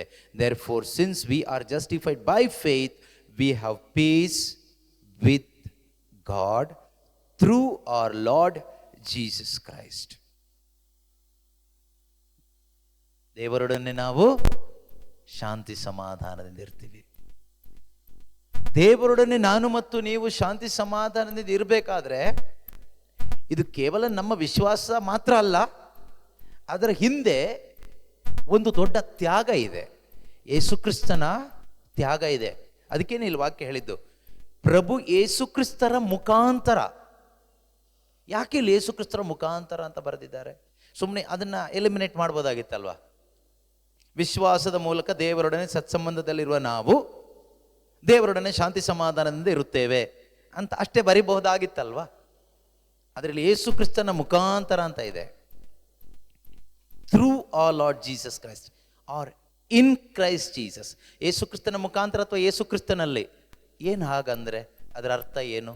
ಅದರ ಅರ್ಥ ಏನು ಅಂದರೆ, ಯೇಸು ಕ್ರಿಸ್ತನು ಮಾಡಿದ ತ್ಯಾಗದ ಫಲ, because of his sacrifice on the cross, because of the precious blood of Jesus Christ, ನಮಗೆ ದೇವರ ಜೊತೆಗೆ ಈ ಒಂದು ಶಾಂತಿಯ ಒಪ್ಪಂದ ಆಗಿದ್ದು. ಇದೇ ಅಧ್ಯಾಯದಲ್ಲಿ ಮುಂದೆ ಓದಿದ್ರೆ 10ನೇ ವಾಕ್ಯದಲ್ಲಿ ನಾವು ನೋಡ್ತೀವಿ. ನಾವು 9ನೇ ವಾಕ್ಯ 9 ಮತ್ತು 10 ಎರಡು ಓದೋಣ. Much more surely then now that we have been justified by his blood. Very important. Okay. ಕ್ರಿಸ್ತ ಯೇಸುವಿನ ರಕ್ತಧಾರೆಯಿಂದ, ಕ್ರಿಸ್ತ ಯೇಸುವಿನ ರಕ್ತಧಾರೆಯಿಂದ ನಾವೀಗ ದೇವರೊಡನೆ ಸತ್ಸಂಬಂಧದಲ್ಲಿದ್ದೇವೆ. ಕ್ರಿಸ್ತ ಯೇಸುವಿನ ರಕ್ತಧಾರೆಯಿಂದ ನಾವೀಗ ದೇವರೊಡನೆ ಸತ್ಸಂಬಂಧದಲ್ಲಿದ್ದೇವೆ. ಹಾಗಾದ್ರೆ ಹೀಗಿರಲಾಗಿ ಅದು ಓಕೆ. ನಮಗೆ ಇದು 2 ಪಾಯಿಂಟ್ ತೆಗೆದುಕೊಳ್ಳೋಣ. ಈಗ ವಿಶ್ವಾಸದ ಮುಖಾಂತರ ಯೇಸು ಕ್ರಿಸ್ತನಲ್ಲಿ, ಅರ್ಥ ಆಗ್ತಿದ್ಯಾ? ಯೇಸು ಕ್ರಿಸ್ತರ ರಕ್ತ ನಮಗೆ ಅರ್ಥ ಆಗ್ಬೇಕು. ಯೇಸು ನನಗಾಗಿ ರಕ್ತ ಚೆಲ್ಲಿದ್ದಾರೆ. ಯಾಕೆ ರಕ್ತ ಯಾಕೆ? ದೇವರ ನಿಯಮದ ಪ್ರಕಾರ, ಹಳೆ ಒಡಂಬಡಿಕೆಯ ಪ್ರಕಾರ, ಮನುಷ್ಯ ಪಾಪ ಮಾಡಿದ್ರೆ ಒಂದು ಕುರಿಮರಿಯನ್ನು, ಹೋತವನ್ನು ಬಲಿ ಕೊಡ್ತಾ ಇದ್ರು ಅಥವಾ ರಕ್ತ ಚೆಲ್ತಾ ಇದ್ರು. ಯಾಕೆ ರಕ್ತ ಅಂದ್ರೆ ರಕ್ತದಲ್ಲಿ ಜೀವ ಇದೆ. ರಕ್ತದಲ್ಲಿ ಏನಿದೆ? ಮನುಷ್ಯನ ಜೀವ ರಕ್ತದಲ್ಲಿರೋದ್ರಿಂದ ರಕ್ತವನ್ನು ತಿನ್ನಬಾರ್ದು, ಕುಡಿಬಾರ್ದು ಅಂತ ದೇವರು ಹಳೆ ಒಡಂಬಡಿಕೆಯಲ್ಲಿ ಯಹೂದ್ಯ ಜನರಿಗೆ ನಿಯಮ ಕೊಟ್ಟಿದ್ದಾರೆ. ಇವತ್ತು ಕೂಡ ನಮ್ಗೆ ಆ ನಿಯಮ ಅನ್ವಯ ಆಗುತ್ತೆ. ರಕ್ತ ಕುಡಿಬಾರ್ದು, ನಾವು ರಕ್ತ ತಿನ್ನಬಾರ್ದು, ರಕ್ತ ಕುಡಿಬಾರ್ದು, ಬೇಡ, ಅದರಲ್ಲಿ ಜೀವ ಇದೆ, ಬಿಟ್ಬಿಡೋಣ. ಅದಕ್ಕಿಂತ ಒಳ್ಳೆಯದು ಮಾಂಸ ತಿನ್ನಿ. ಎಲ್ಲ ಮಾಂಸನೂ ತಿನ್ಲಿಕ್ಕೆ ಪರ್ಮಿಷನ್ ಕೊಟ್ಟಾಗ ಕೆಲವ್ರಿಗೆ ರಕ್ತನೇ ಬೇಕು ಅಂತಾರೆ. ಏನು ಮಾಡೋದು? ಇನ್ನು ಕೆಲವರು ಯೋಚನೆ ಮಾಡೋದು, ಹಾಗಾದರೆ ಮಾಂಸದ ಜೊತೆಗೆ ಸ್ವಲ್ಪ ಸ್ವಲ್ಪ ರಕ್ತ ಇದ್ದರೆ ಅದು ನೀವು ರಕ್ತ ತಿನ್ನೋದಲ್ಲ, ಮಾಂಸ ತಿನ್ನೋದು. ಅದು ನೀವು ಟೆನ್ಷನ್ ಮಾಡ್ಕೋಬೇಡಿ, ಆಯ್ತಾ? ಕ್ಲೀನಾಗಿ ತೊಳೆದು, ನಾನು ಹೇಳ್ತಾ ಇರೋದು, ಕೆಲವರು ರಕ್ತನೇ ತಿನ್ನೋರು, ರಕ್ತನೇ ಕುಡಿಯೋರು ಇದ್ದಾರೆ. ಯಾವ್ದು ರಕ್ತನೂ ಬೇಡ ನಮಗೆ, ರಕ್ತದಲ್ಲಿ ಜೀವ ಇದೆ, ಅದು ಬೇಡ. ಆದರೆ ಮನುಷ್ಯ ಮಾಡಿದ ಪಾಪಕ್ಕೆ ಪ್ರಾಣಿಗಳ ರಕ್ತದಿಂದ ಪರಿಹಾರ ಆಗಲ್ಲ, ಮನುಷ್ಯನ ರಕ್ತನೇ ಬೇಕು. ಹಾಗಾದರೆ ದೇವರಿಗೆ ಬೇಕಾಗಿರೋದು ಪರಿಶುದ್ಧವಾದ ರಕ್ತ. ಯಾವ ಮನುಷ್ಯನ ರಕ್ತ ತಗೊಂಡ್ರು ಪರಿಶುದ್ಧವಾದ ರಕ್ತ ಸಿಗಲ್ಲ. ಈಗ ಪರಿಶುದ್ಧವಾದ ರಕ್ತ ಚೆಲ್ಲಲ್ಪಡದೆ ಮನುಷ್ಯನ ಪಾಪ ಪರಿಹಾರ ಆಗೋದು ಇಲ್ಲ. ಸೊ ಏನು ಮಾಡಿದ್ರು? ದೇವರು ಡಿಸೈಡ್ ಮಾಡಿದ್ರು, ಒಬ್ಬರ ಹತ್ರನೂ ಪರಿಶುದ್ಧವಾದ ರಕ್ತ ಇಲ್ಲ, ಅದಕ್ಕೆ ನಾನೇ ಒಂದು ಶರೀರ ತೆಗೆದುಕೊಂಡು ಈ ಭೂಮಿಗೆ ಹೋಗಿ ರಕ್ತ ಮಾಂಸಧಾರಿಯಾಗಿ ಬದುಕಿ ನನ್ನ ರಕ್ತನೇ ಚೆಲ್ಬಿಡ್ತೀನಿ. ಈ ಭೂಮಿಗೆ ವಾಕ್ಯವಾಗಿದ್ದ ದೇವರು ಪುತ್ರನಾಗಿ, ಮನುಷ್ಯನಾಗಿ ಈ ಭೂಮಿಗೆ ಬಂದು ನಮ್ಮೆಲ್ಲರ ಪಾಪಗಳ ಪರಿಹಾರಕ್ಕಾಗಿ ಅವರ ರಕ್ತವನ್ನು ಏನು ಮಾಡಿದ್ರು? ಚೆಲ್ಲಿದ್ರು. ತಂದೆಯಾದ ದೇವರು ಶಾಂತರಾದರು. ಅಲ್ಲಿವರೆಗೂ ದೇವರ ಕೋಪಾಗ್ನಿಗೆ ನಾವು ಒಳಗಾಗಿದ್ವಿ. ಅದನ್ನೇ ಇಲ್ಲಿ ವಾಕ್ಯ ಹೇಳೋದು. ಹೀಗಿರಲಾಗಿ by his blood, justified by his blood, will we be saved through him from the wrath of God. ಹೀಗಿರಲಾಗಿ ಬರಲಿರುವ ದೈವ ಕೋಪಾಗ್ನಿಯಿಂದ ಯೇಸು ಕ್ರಿಸ್ತರ ಮುಖಾಂತರವೇ ಪಾರಾಗುತ್ತೇವೆ ಎಂಬುದು ಮತ್ತಷ್ಟು ನಿಶ್ಚಯವಲ್ಲವೇ? ಹಾಗಾದರೆ ದೇವರ ಕೋಪದಿಂದ ಪಾರು ಮಾಡಿದ ಯಾವುದು ಕೇಳಿದರೆ, ಯೇಸು ಕ್ರಿಸ್ತರು ಸುರಿಸಿದಂಥ ರಕ್ತ. ನನ್ನ ಬದಲಿಗೆ ನಾನು ಮಾಡಿದ ಪಾಪ ಕರ್ಮಗಳಿಗೆ, ನನ್ನ ಪಾಪಕ್ಕೆ ಪ್ರಾಯಶ್ಚಿತವಾಗಿ ಯೇಸು ಕ್ರಿಸ್ತರು ಸುರಿಸಿದ ರಕ್ತ ತಂದೆಯಾದ ದೇವರ ಕೋಪವನ್ನ ಶಮನ ಮಾಡಿತು. ಈಗ ನಾನು ಅದನ್ನು ನಂಬದೆ. ಯಾವುದನ್ನ? ಯೇಸು ನನಗಾಗಿ ರಕ್ತ ಸುರಿಸಿದ್ದಾರೆ. ಅವರ ರಕ್ತ ಸುರಿಸುವಿಕೆಯಿಂದ ದೇವರು ನನ್ನನ್ನು ಕ್ಷಮಿಸಿದ್ದಾರೆ. ಇದನ್ನು ನಾನು ನಂಬಿದಾಗ 10ನೇ ವಾಕ್ಯ ಹೇಳುತ್ತೆ, ನಾವು ದೇವರಿಗೆ ಶತ್ರುಗಳಾಗಿದ್ದರೂ ಅವರು ತಮ್ಮ ಮಗನ ಮರಣದ ಮೂಲಕ ನಮ್ಮನ್ನು ತಮ್ಮೊಡನೆ ಪುತ್ರನ ಮುಖಾಂತರ ಸಂಧಾನಗೊಳಿಸಿ ಮಿತ್ರರನ್ನಾಗಿ ಮಾಡಿಕೊಂಡರು. ನಾವೀಗೇನಾಗಿದ್ದೀವಿ? ಈಗ ನಾವು ಪಾಪಿಗಳಲ್ಲ, ಈಗ ನಾವು ಆದಾಮನ ಸಂತತಿ ಅಲ್ಲ, ಈಗ ನಾವು ಆತ್ಮದಲ್ಲಿ ಹೊಸ ಜನ್ಮ ಪಡೆದ ದೇವರ ದತ್ತು ಮಕ್ಕಳಾಗಿದ್ದೇವೆ. ಅದರಿಂದ ಅಪ್ಪನಿಗೆ ಈಗ ನಮ್ಮ ಮೇಲೆ ಏನಿದೆ? ಪ್ರೀತಿ ಮಾತ್ರ ಇದೆ. ನಾವು ದೇವರಿಗೆ ಶತ್ರುಗಳಾಗಿದ್ದರೂ ಅವರು ತಮ್ಮ ಮಗನ ಮರಣದ ಮೂಲಕ ನಮ್ಮನ್ನು ತಮ್ಮೊಡನೆ ಸಂಧಾನಗೊಳಿಸಿ ಮಿತ್ರನಾಗಿ ಮಾಡಿಕೊಂಡರು. ನಾವೀಗ ಮಿತ್ರರಾಗಿರುವುದರಿಂದ ಕ್ರಿಸ್ತ ಯೇಸುವಿನ ಜೀವದ ಮೂಲಕ ಉದ್ಧಾರ ಹೊಂದುತ್ತೇವೆ ಎಂಬುದು ಮತ್ತಷ್ಟು ಖಚಿತವಲ್ಲವೇ? ಮಾತ್ರ ಅಲ್ಲ, 11ನೇ ವಾಕ್ಯ ಕೂಡ ತುಂಬ ಸುಂದರವಾಗಿದೆ. ಅಷ್ಟೇ ಅಲ್ಲದೆ ನಮ್ಮ ಪ್ರಭು ಯೇಸು ಕ್ರಿಸ್ತರ ಮುಖಾಂತರ ದೇವರು ನಮ್ಮನ್ನು ಮಿತ್ರರಾಗಿಸಿರುವುದರಿಂದ ಅವರ ಮೂಲಕವೇ, ಯಾರ ಮೂಲಕ? ಯೇಸು ಕ್ರಿಸ್ತನ ಮೂಲಕ. ಯಾರ ಮೂಲಕ? ನಾವು ದೇವರಲ್ಲಿ ಏನು ಮಾಡ್ತೀವಿ? But more than that we even boast in god through our lord Jesus Christ, through whom we have ನಾವು ರಿಸೀವ್ಡ್ ರೆಕನ್ಸಿಲಿಯೇಷನ್. ಇದರಲ್ಲಿ 3 ಬೋಸ್ಟಿಂಗ್ ಇದೆ. ಮೊದಲನೇದು ಹೆಮ್ಮೆ ಪಡೋದು ಯಾವುದು ಗೊತ್ತಾ? ಈ ರೋಮ 5ರಲ್ಲಿ ಮೊದಲನೇ ಬಾರಿ ನಾವು ಹೆಮ್ಮೆ ಪಡೋದು ನಮಗೊಂದು ದೇವರ ಸೌಭಾಗ್ಯದಲ್ಲಿ ಭಾಗಿಯಾಗ್ತೀವಿ ಎಂಬ ನಿರೀಕ್ಷೆಯಲ್ಲಿ ಹೆಮ್ಮೆ ಪಡ್ತೀವಿ. ಇನ್ನು ಕೈಗೆ ಸಿಕ್ಕಿಲ್ಲ, ಇನ್ನೂ ಅದು ಕೈಗೆ ಸಿಕ್ಕಿಲ್ಲ, ದೂರದಲ್ಲಿ ನೋಡಿ ಹೆಮ್ಮೆ ಬದುಕ್ತೀವಿ. ಎರಡನೇದು, ಆ ನಿರೀಕ್ಷೆಯಲ್ಲಿ ನಾವು ಬದುಕ್ತಾ ಇರಬೇಕಾದ್ರೆ, ಈ ಲೋಕದಲ್ಲಿ ಯಾರೆಲ್ಲ ನೀವು ನಿರೀಕ್ಷೆಯಲ್ಲಿ ಬದುಕುವಾಗ, ವಿಶ್ವಾಸದಲ್ಲಿ ಬದುಕುವಾಗ ಸಫರಿಂಗ್ ಬರುತ್ತೆ, ಕಷ್ಟ ಸಂಕಟಗಳು ಬರುತ್ತೆ, ಲೋಕ ನಿಮ್ಮನ್ನು ದ್ವೇಷಿಸುತ್ತೆ. ಪ್ರಾರಂಭದಲ್ಲಿ ಕೇಳಿಸ್ಕೊಂಡಿದ್ದೀರಲ್ವಾ? ನೀವು ದೇವರ ಮಕ್ಕಳಾಗಿರೋದ್ರಿಂದ, ಪವಿತ್ರಾತ್ಮ ಇರೋದ್ರಿಂದ ಲೋಕ ಈಗ ಏನು ಮಾಡುತ್ತೆ? ನಮ್ಮನ್ನು ದ್ವೇಷ ಮಾಡುತ್ತೆ. ದ್ವೇಷ ಮಾಡುವಾಗ ನಿಮಗೆ ಕಷ್ಟ ಆಗುತ್ತೆ, ತೊಂದರೆ ಆಗುತ್ತೆ, ಇಲ್ಲ ಸಲ್ಲದ ಅಪವಾದ ಬರುತ್ತೆ, ಅನೇಕ ರೀತಿಯ ಏಟು ಪೆಟ್ಟು ಸೆರೆಮನೆ ಏನೇನು ಆಗ್ಬೋದು, ಮನೆಯಿಂದ ಹೊರಗೆ ಹಾಕ್ಬೋದು, ಓಡಿಸ್ಬೋದು, ಬೈಬೋದು, ಅವಮಾನ ಮಾಡ್ಬೋದು, ತಿರಸ್ಕಾರ ಮಾಡ್ಬೋದು, ಏನು ಬೇಕಾದರೂ ಆಗ್ಬೋದು ವಿಶ್ವಾಸದ ನಿಮಿತ್ತವಾಗಿ. ವಾಕ್ಯ ಹೇಳುತ್ತೆ, we will boast in are suffering. ವಿಶ್ವಾಸದ ನಿಮಿತ್ತ ಬರುವ ಕಷ್ಟ ಸಂಕಟಗಳಲ್ಲೂ ಕೂಡ ನಾವು ಹೆಮ್ಮೆ ಪಡ್ತೀವಿ. ಅದು 2 ಹೆಮ್ಮೆಗಿಂತ ಒಂದು ಶ್ರೇಷ್ಠವಾದ ಹೆಮ್ಮೆ ಇದು. But more than that we even boast in god through our lord Jesus Christ. ಇದು 2ಕ್ಕಿಂತನೂ ಹೆಚ್ಚಾಗಿ ಯೇಸು ಕ್ರಿಸ್ತನಲ್ಲಿ ನಾವು ಹೆಮ್ಮೆ ಪಡ್ತೀವಿ, ದೇವರಲ್ಲಿ ನಾವು ಹೆಮ್ಮೆ ಪಡ್ತೀವಿ. ದೇವರಲ್ಲಿ ಯಾರು ಹೆಮ್ಮೆ ಪಡ್ಬೋದು?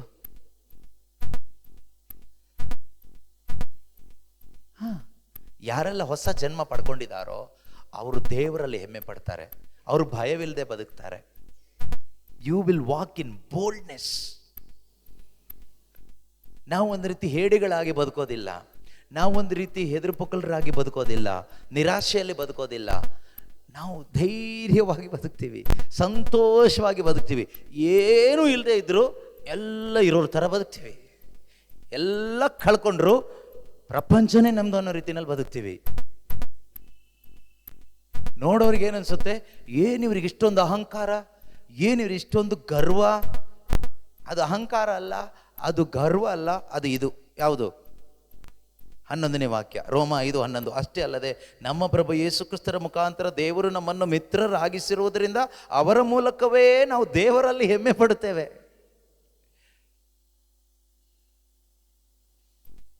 ನೋಡಿ, ಈ ಪ್ರಪಂಚದಲ್ಲಿ ಅಥವಾ ಈ ಒಂದು ಭಾರತದಲ್ಲಿ ಉತ್ತಮ ಅಥವಾ ಒಂದು ಶ್ರೇಷ್ಠವಾದ ಸ್ಥಾನದಲ್ಲಿರ್ತಕ್ಕಂಥ ರಾಷ್ಟ್ರಪತಿನೋ ಪ್ರಧಾನಮಂತ್ರಿನೋ ಯಾರು ಇರ್ತಾರೆ, ಅವರಿಗೆ ನೀವು ಕ್ಲೋಸ್ ಫ್ರೆಂಡ್ ಅಂತ ಎಲ್ರಿಗೂ ಗೊತ್ತಾಗ್ಬಿಟ್ರೆ, ಅಥವಾ MLA friend, chief minister friend ಇವರು ಅಂತ ಎಲ್ರಿಗೂ ಗೊತ್ತಾಗ್ಬಿಟ್ರೆ, ನೀವು ಅವ್ರ ಮಧ್ಯದಲ್ಲಿ ಹೇಗೆ ಬದುಕ್ತೀರಿ? ಭಿಕ್ಷುಕರ ಥರ ಬದುಕ್ತೀರಾ? ನೀವು ಚೀಫ್ ಮಿನಿಸ್ಟರ್ ಅಲ್ಲ, ನಿಮ್ಮ ಹತ್ರ ಏನೂ ಇಲ್ಲ, 1 ರೂಪಾಯಿ ಕಾಸು ಇಲ್ಲ. ಆದರೆ ಚೀಫ್ ಮಿನಿಸ್ಟ್ರು ನಿಮ್ಮ ಜೊತೆಗೆ ತುಂಬ ಫ್ರೆಂಡ್ಲಿ ಆಗಿದ್ದಾರೆ, ಅಥವಾ ಪ್ರೈಮ್ ಮಿನಿಸ್ಟರ್ ನಿಮ್ಮ ಜೊತೆಗೆ ತುಂಬ ಕ್ಲೋಸ್ ಆಗಿದ್ದಾರೆ, ರಾಷ್ಟ್ರಪತಿ ನಿಮ್ಮ ಜೊತೆಗೆ ತುಂಬ ಕ್ಲೋಸ್ ಆಗಿದ್ದಾರೆ, ಅವ್ರ ಫ್ರೆಂಡ್ ನೀವೀಗ ಅಂತ ಗೊತ್ತಾದರೆ ನೀವು ಹೇಗೆ ಬದುಕ್ತೀರಿ? ನೀವು ಚೀಫ್ ಮಿನಿಸ್ಟರ್ ರೇಂಜಲ್ಲೇ ಬದುಕ್ತೀರಿ, ನೀವು ಅದೇ ರೇಂಜಲ್ಲೇ ಬದುಕ್ತೀರಿ, ಅದೇ ರೇಂಜಲ್ಲೇ ಥಿಂಕ್ ಮಾಡ್ತೀರಿ. ನೀವು ಯಾರಿಗೂ ಹೆದರಕ್ಕೆ ಹೋಗೋದಿಲ್ಲ, ಅಂತೀರಿ. ಯಾಕೆ ಹೇಳಿ? Because that is the power of that friendship. ಇಲ್ಲಿ ಯಾರಿಗೆ ಫ್ರೆಂಡ್ಶಿಪ್ ಆಗ್ತಿದ್ವಿ? ನಮ್ಮ ಪ್ರಭು ಯೇಸು ಕ್ರಿಸ್ತರ ಮುಖಾಂತರ ದೇವರು ನಮ್ಮನ್ನು ಮಿತ್ರರನ್ನಾಗಿಸಿಕೊಂಡಿದ್ದಾರೆ. ನಾವು ವಿ ಆರ್ ಗಾಡ್ಸ್ ಫ್ರೆಂಡ್. ನಾವೀಗ ಯಾರ ಫ್ರೆಂಡ್ಸು? ದೇವರ ಫ್ರೆಂಡ್ ಆಗಿ ನಾವು ಹೇಗಿರಬೇಕು? ಸೈತಾನ ನಮ್ಮನ್ನು ನೋಡಿದರೆ ಹೆದರೋ ಥರ ಇರಬೇಕು. ಅವನು ಯಾವುದೋ ಹಣ್ಣು ತೋರಿಸ್ತಾ ಅಂತ ನೀವು ಕಿತ್ಕೊಂಡು ತಿನ್ನಬಾರ್ದು. ಹೋಗಯ್ಯ, ನಿನ್ನ ಹಣ್ಣು ಯಾವನೇ ಬೇಕು, ಅದಕ್ಕಿಂತ ಒಳ್ಳೆ ಹಣ್ಣು ನನ್ನ ಹತ್ರ ಇದೆ ಅಂತ ಹೇಳೋಕ್ಕಾಗಬೇಕು. ಯಾರಾದರೂ ಕರೆದ್ರೆ ಹೋಗೋದಲ್ಲ. ಅಲ್ಲಿ ಬನ್ನಿ, ಕೆಂಪು ಕಲರ್ ಕ್ಯಾಂಡ್ಲು ಕೊಡ್ತಾರೆ, ಹಳದಿ ಕಲರ್ ಕ್ಯಾಂಡ್ಲು ಕೊಡ್ತಾರೆ, ನೀಲಿ ಕಲರ್ ಕ್ಯಾಂಡ್ಲು ಕೊಡ್ತಾರೆ. ಅದನ್ನು ಅಂಟಿಸಿ ಒಡಂಬಡಿಕೆ ಮಾಡಿ ಪ್ರಾರ್ಥಿಸಿ ಅಲ್ಲಿ ಕೊಡೋ ನೀರು ಕುಡಿದ್ಬಿಟ್ರೆ ಅಂದ್ಕೊಂಡಿದ್ದೆಲ್ಲ ಆಗತ್ತೆ. ಅಂದರೆ ನಿಮ್ಮಲ್ಲಿ ಪವಿತ್ರಾತ್ಮ ಇಲ್ಲ ಅಂದರೆ ನೀವು ಹೋಗಿ ಇದೆಲ್ಲ ಮಾಡ್ತೀರಿ. ನಿಮ್ಮಲ್ಲಿ ನಿಜವಾಗಲೂ ಪವಿತ್ರಾತ್ಮರಿದ್ದರೆ, ದೇವರ ಫ್ರೆಂಡ್ ನೀವಾಗಿದ್ದರೆ, ಹೋಗಯ್ಯ ನಿನ್ನ ಕ್ಯಾಂಡ್ಲ್ ತಗೊಂಡು ನೀನೇ ಅಂಟಿಸ್ಕೊ. ದೇವರು ನನ್ನನ್ನು ಕ್ಯಾಂಡ್ಲಾಗಿ ಇಟ್ಟಿದ್ದಾರೆ, ಆದ್ದರಿಂದ ನನಗೆ ಯಾವ ಕ್ಯಾಂಡ್ಲು ಬೇಕಾಗಿಲ್ಲ. ಯೇಸು ನನ್ನನ್ನು ಈಗ ಬೆಳಕಾಗಿ ಮಾಡಿದ್ದಾರೆ.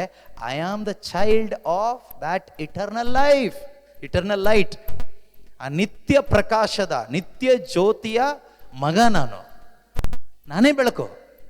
ನಾನು ಯಾಕೆ ನಿನ್ನ ಮುಂದಕ್ಕೆ ಈ ಕಲರ್ ಕ್ಯಾಂಡಲ್ ಅಂಟಿಸ್ಕೊಂಡು ಒಡಂಬಡಿಕೆ ಮಾಡಿಕೊಂಡು ಹರಕೆ ಹೊತ್ಕೊಂಡು ಟೆನ್ಷನ್ ಮಾಡ್ಕೊಂಡು ಯಾಕೆ ಒದ್ದಾಡಬೇಕು? ದೇವರು ನನ್ನ ಒಳಗಡೆನೇ ಇದ್ದಾರೆ. ಜಗಜ್ಯೋತಿಯಾದ ಯೇಸು ನನ್ನಲ್ಲಿ ಇರುವುದರಿಂದ ನಾನೀಗೇನಾಗಿದ್ದೇನೆ? ಬೆಳಕಾಗಿದ್ದೇನೆ. ದೇವರು ನನ್ನನ್ನು ಬೆಳಕು ಅಂತ ಕರೆದಿದ್ದಾರೆ. I am the child of light. ನಾನು ಬೆಳಕಿನ ಮಗ.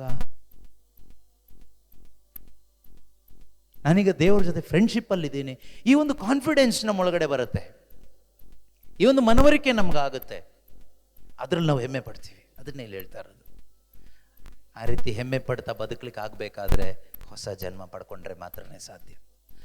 ಕ್ರಿಶ್ಚಿಯನ್ಸ್ ಆದರೆ ಆಗಲ್ಲ. ಕ್ರಿಸ್ತನಿಂದ ಹುಟ್ಟಬೇಕು, ಕ್ರಿಸ್ತನಲ್ಲಿ ಹುಟ್ಟಬೇಕು, ಪವಿತ್ರಾತ್ಮನಿಂದ ಹುಟ್ಟಬೇಕು. ಆಗ ಮಾತ್ರನೇ ಈ ಸಂತೋಷ, ಈ ಒಂದು ಧೈರ್ಯ, ಈ ಒಂದು ಆನಂದದ ಜೀವನ ನಮಗೆ ಒಂದು ಆಶೀರ್ವಾದವಾಗಿ ಸಿಗುತ್ತೆ. ಇದು ಎಲ್ರಿಗೂ ಸಿಗುತ್ತೆ. ಜೀವ ಇರೋ ಎಲ್ರಿಗೂ ಅವಕಾಶ ಇದೆ. ಅದರಿಂದ ಜೀವ ಹೋಗೋದಕ್ಕಿಂತ ಮೊದಲು ಈ ಹೊಸ ಜನ್ಮ ಪಡ್ಕೊಂಡ್ಬಿಟ್ರೆ ನಿಮಗೆ ಶಾಶ್ವತವಾದ ಜೀವನನೂ ಸಿಗುತ್ತೆ. God bless you. ಪ್ರಾರ್ಥಿಸೋಣ. ಆಸೆ ಪಡಿ ಹೆಚ್ಚು ಶುಭ ಸಂದೇಶವನ್ನು ಆಲಿಸಲಿಕ್ಕೆ, ದೇವರ ವಾಕ್ಯಕ್ಕೆ ಕಿವಿಗೊಟ್ಟು ಅದನ್ನು ಒಳಗಡೆ ಬರಮಾಡಿಕೊಳ್ಳಲಿಕ್ಕೆ, ಸ್ವೀಕಾರ ಮಾಡಲಿಕ್ಕೆ, ಸಂದೇಶವನ್ನು ಸ್ವೀಕಾರ ಮಾಡಲಿಕ್ಕೆ ಬೇಕಾದ ಆ ಕೃಪೆಗಾಗಿ ಕೇಳಿ, ಅದಕ್ಕಾಗಿ ಆಸೆ ಪಡಿ. ದೇವರು ಖಂಡಿತ ನಮಗೆ ಹೆಲ್ಪ್ ಮಾಡ್ತಾರೆ. ಪವಿತ್ರಾತ್ಮರು ನಮಗೆ ಖಂಡಿತವಾಗಲೂ ಸಹಾಯ ಮಾಡ್ತಾರೆ. ಆನ್ಲೈನ್ನಲ್ಲಿ ಪ್ರತಿದಿನ ಇರುತ್ತೆ. ವೆಬ್ಎಕ್ಸ್ ಅಂತ ಒಂದು ಆ್ಯಪ್ ಮುಖಾಂತರ ಜಾಯಿನ್ ಆಗ್ಬೋದು. ನೀವು ಡೀಟೇಲ್ಸ್ ಬೇಕಾದರೆ ಆಮೇಲೆ ಕಲೆಕ್ಟ್ ಮಾಡ್ಕೊಳ್ಳಿ. ಅದೇ ರೀತಿ ಪ್ರತಿ ತಿಂಗಳು ಮೊದಲನೇ ಭಾನುವಾರ ನಮ್ಮ ಪ್ಯಾರಿಷ್ ಮೈಲಸಂದ್ರದಲ್ಲಿ ಒಂದು ದಿನದ ಧ್ಯಾನಕೂಟ ಇರುತ್ತೆ. ಬೆಳಗ್ಗೆ 10:30 ಸಂಜೆ 5 ಗಂಟೆ ತನಕ. ಸೊ ಹೋಲಿ ಟ್ರಿನಿಟಿ ಚರ್ಚ್ ಅಲ್ಲಿ ಸಂತ ವನಚಿನ್ನಪ್ಪ ಶ್ರೈನ್ನಲ್ಲಿ ಎವ್ರಿ ಫಸ್ಟ್ ಸಂಡೇ ಇರುತ್ತೆ, ಪ್ರತಿ ತಿಂಗಳು ಮೊದಲನೇ ಭಾನುವಾರ. ಸೊ ನಾಳೆ ಕೂಡ ಇದೆ, ಬರ್ಬೋದು. ಇಲ್ಲೇ ಸಮೀಪದಲ್ಲೇ 1.25 ಗಂಟೆ ಜರ್ನಿ ಅಷ್ಟೇ, ಬೈಕ್ ಇದ್ದರೆ ಹೇಗೂ ಬರ್ಬೋದು.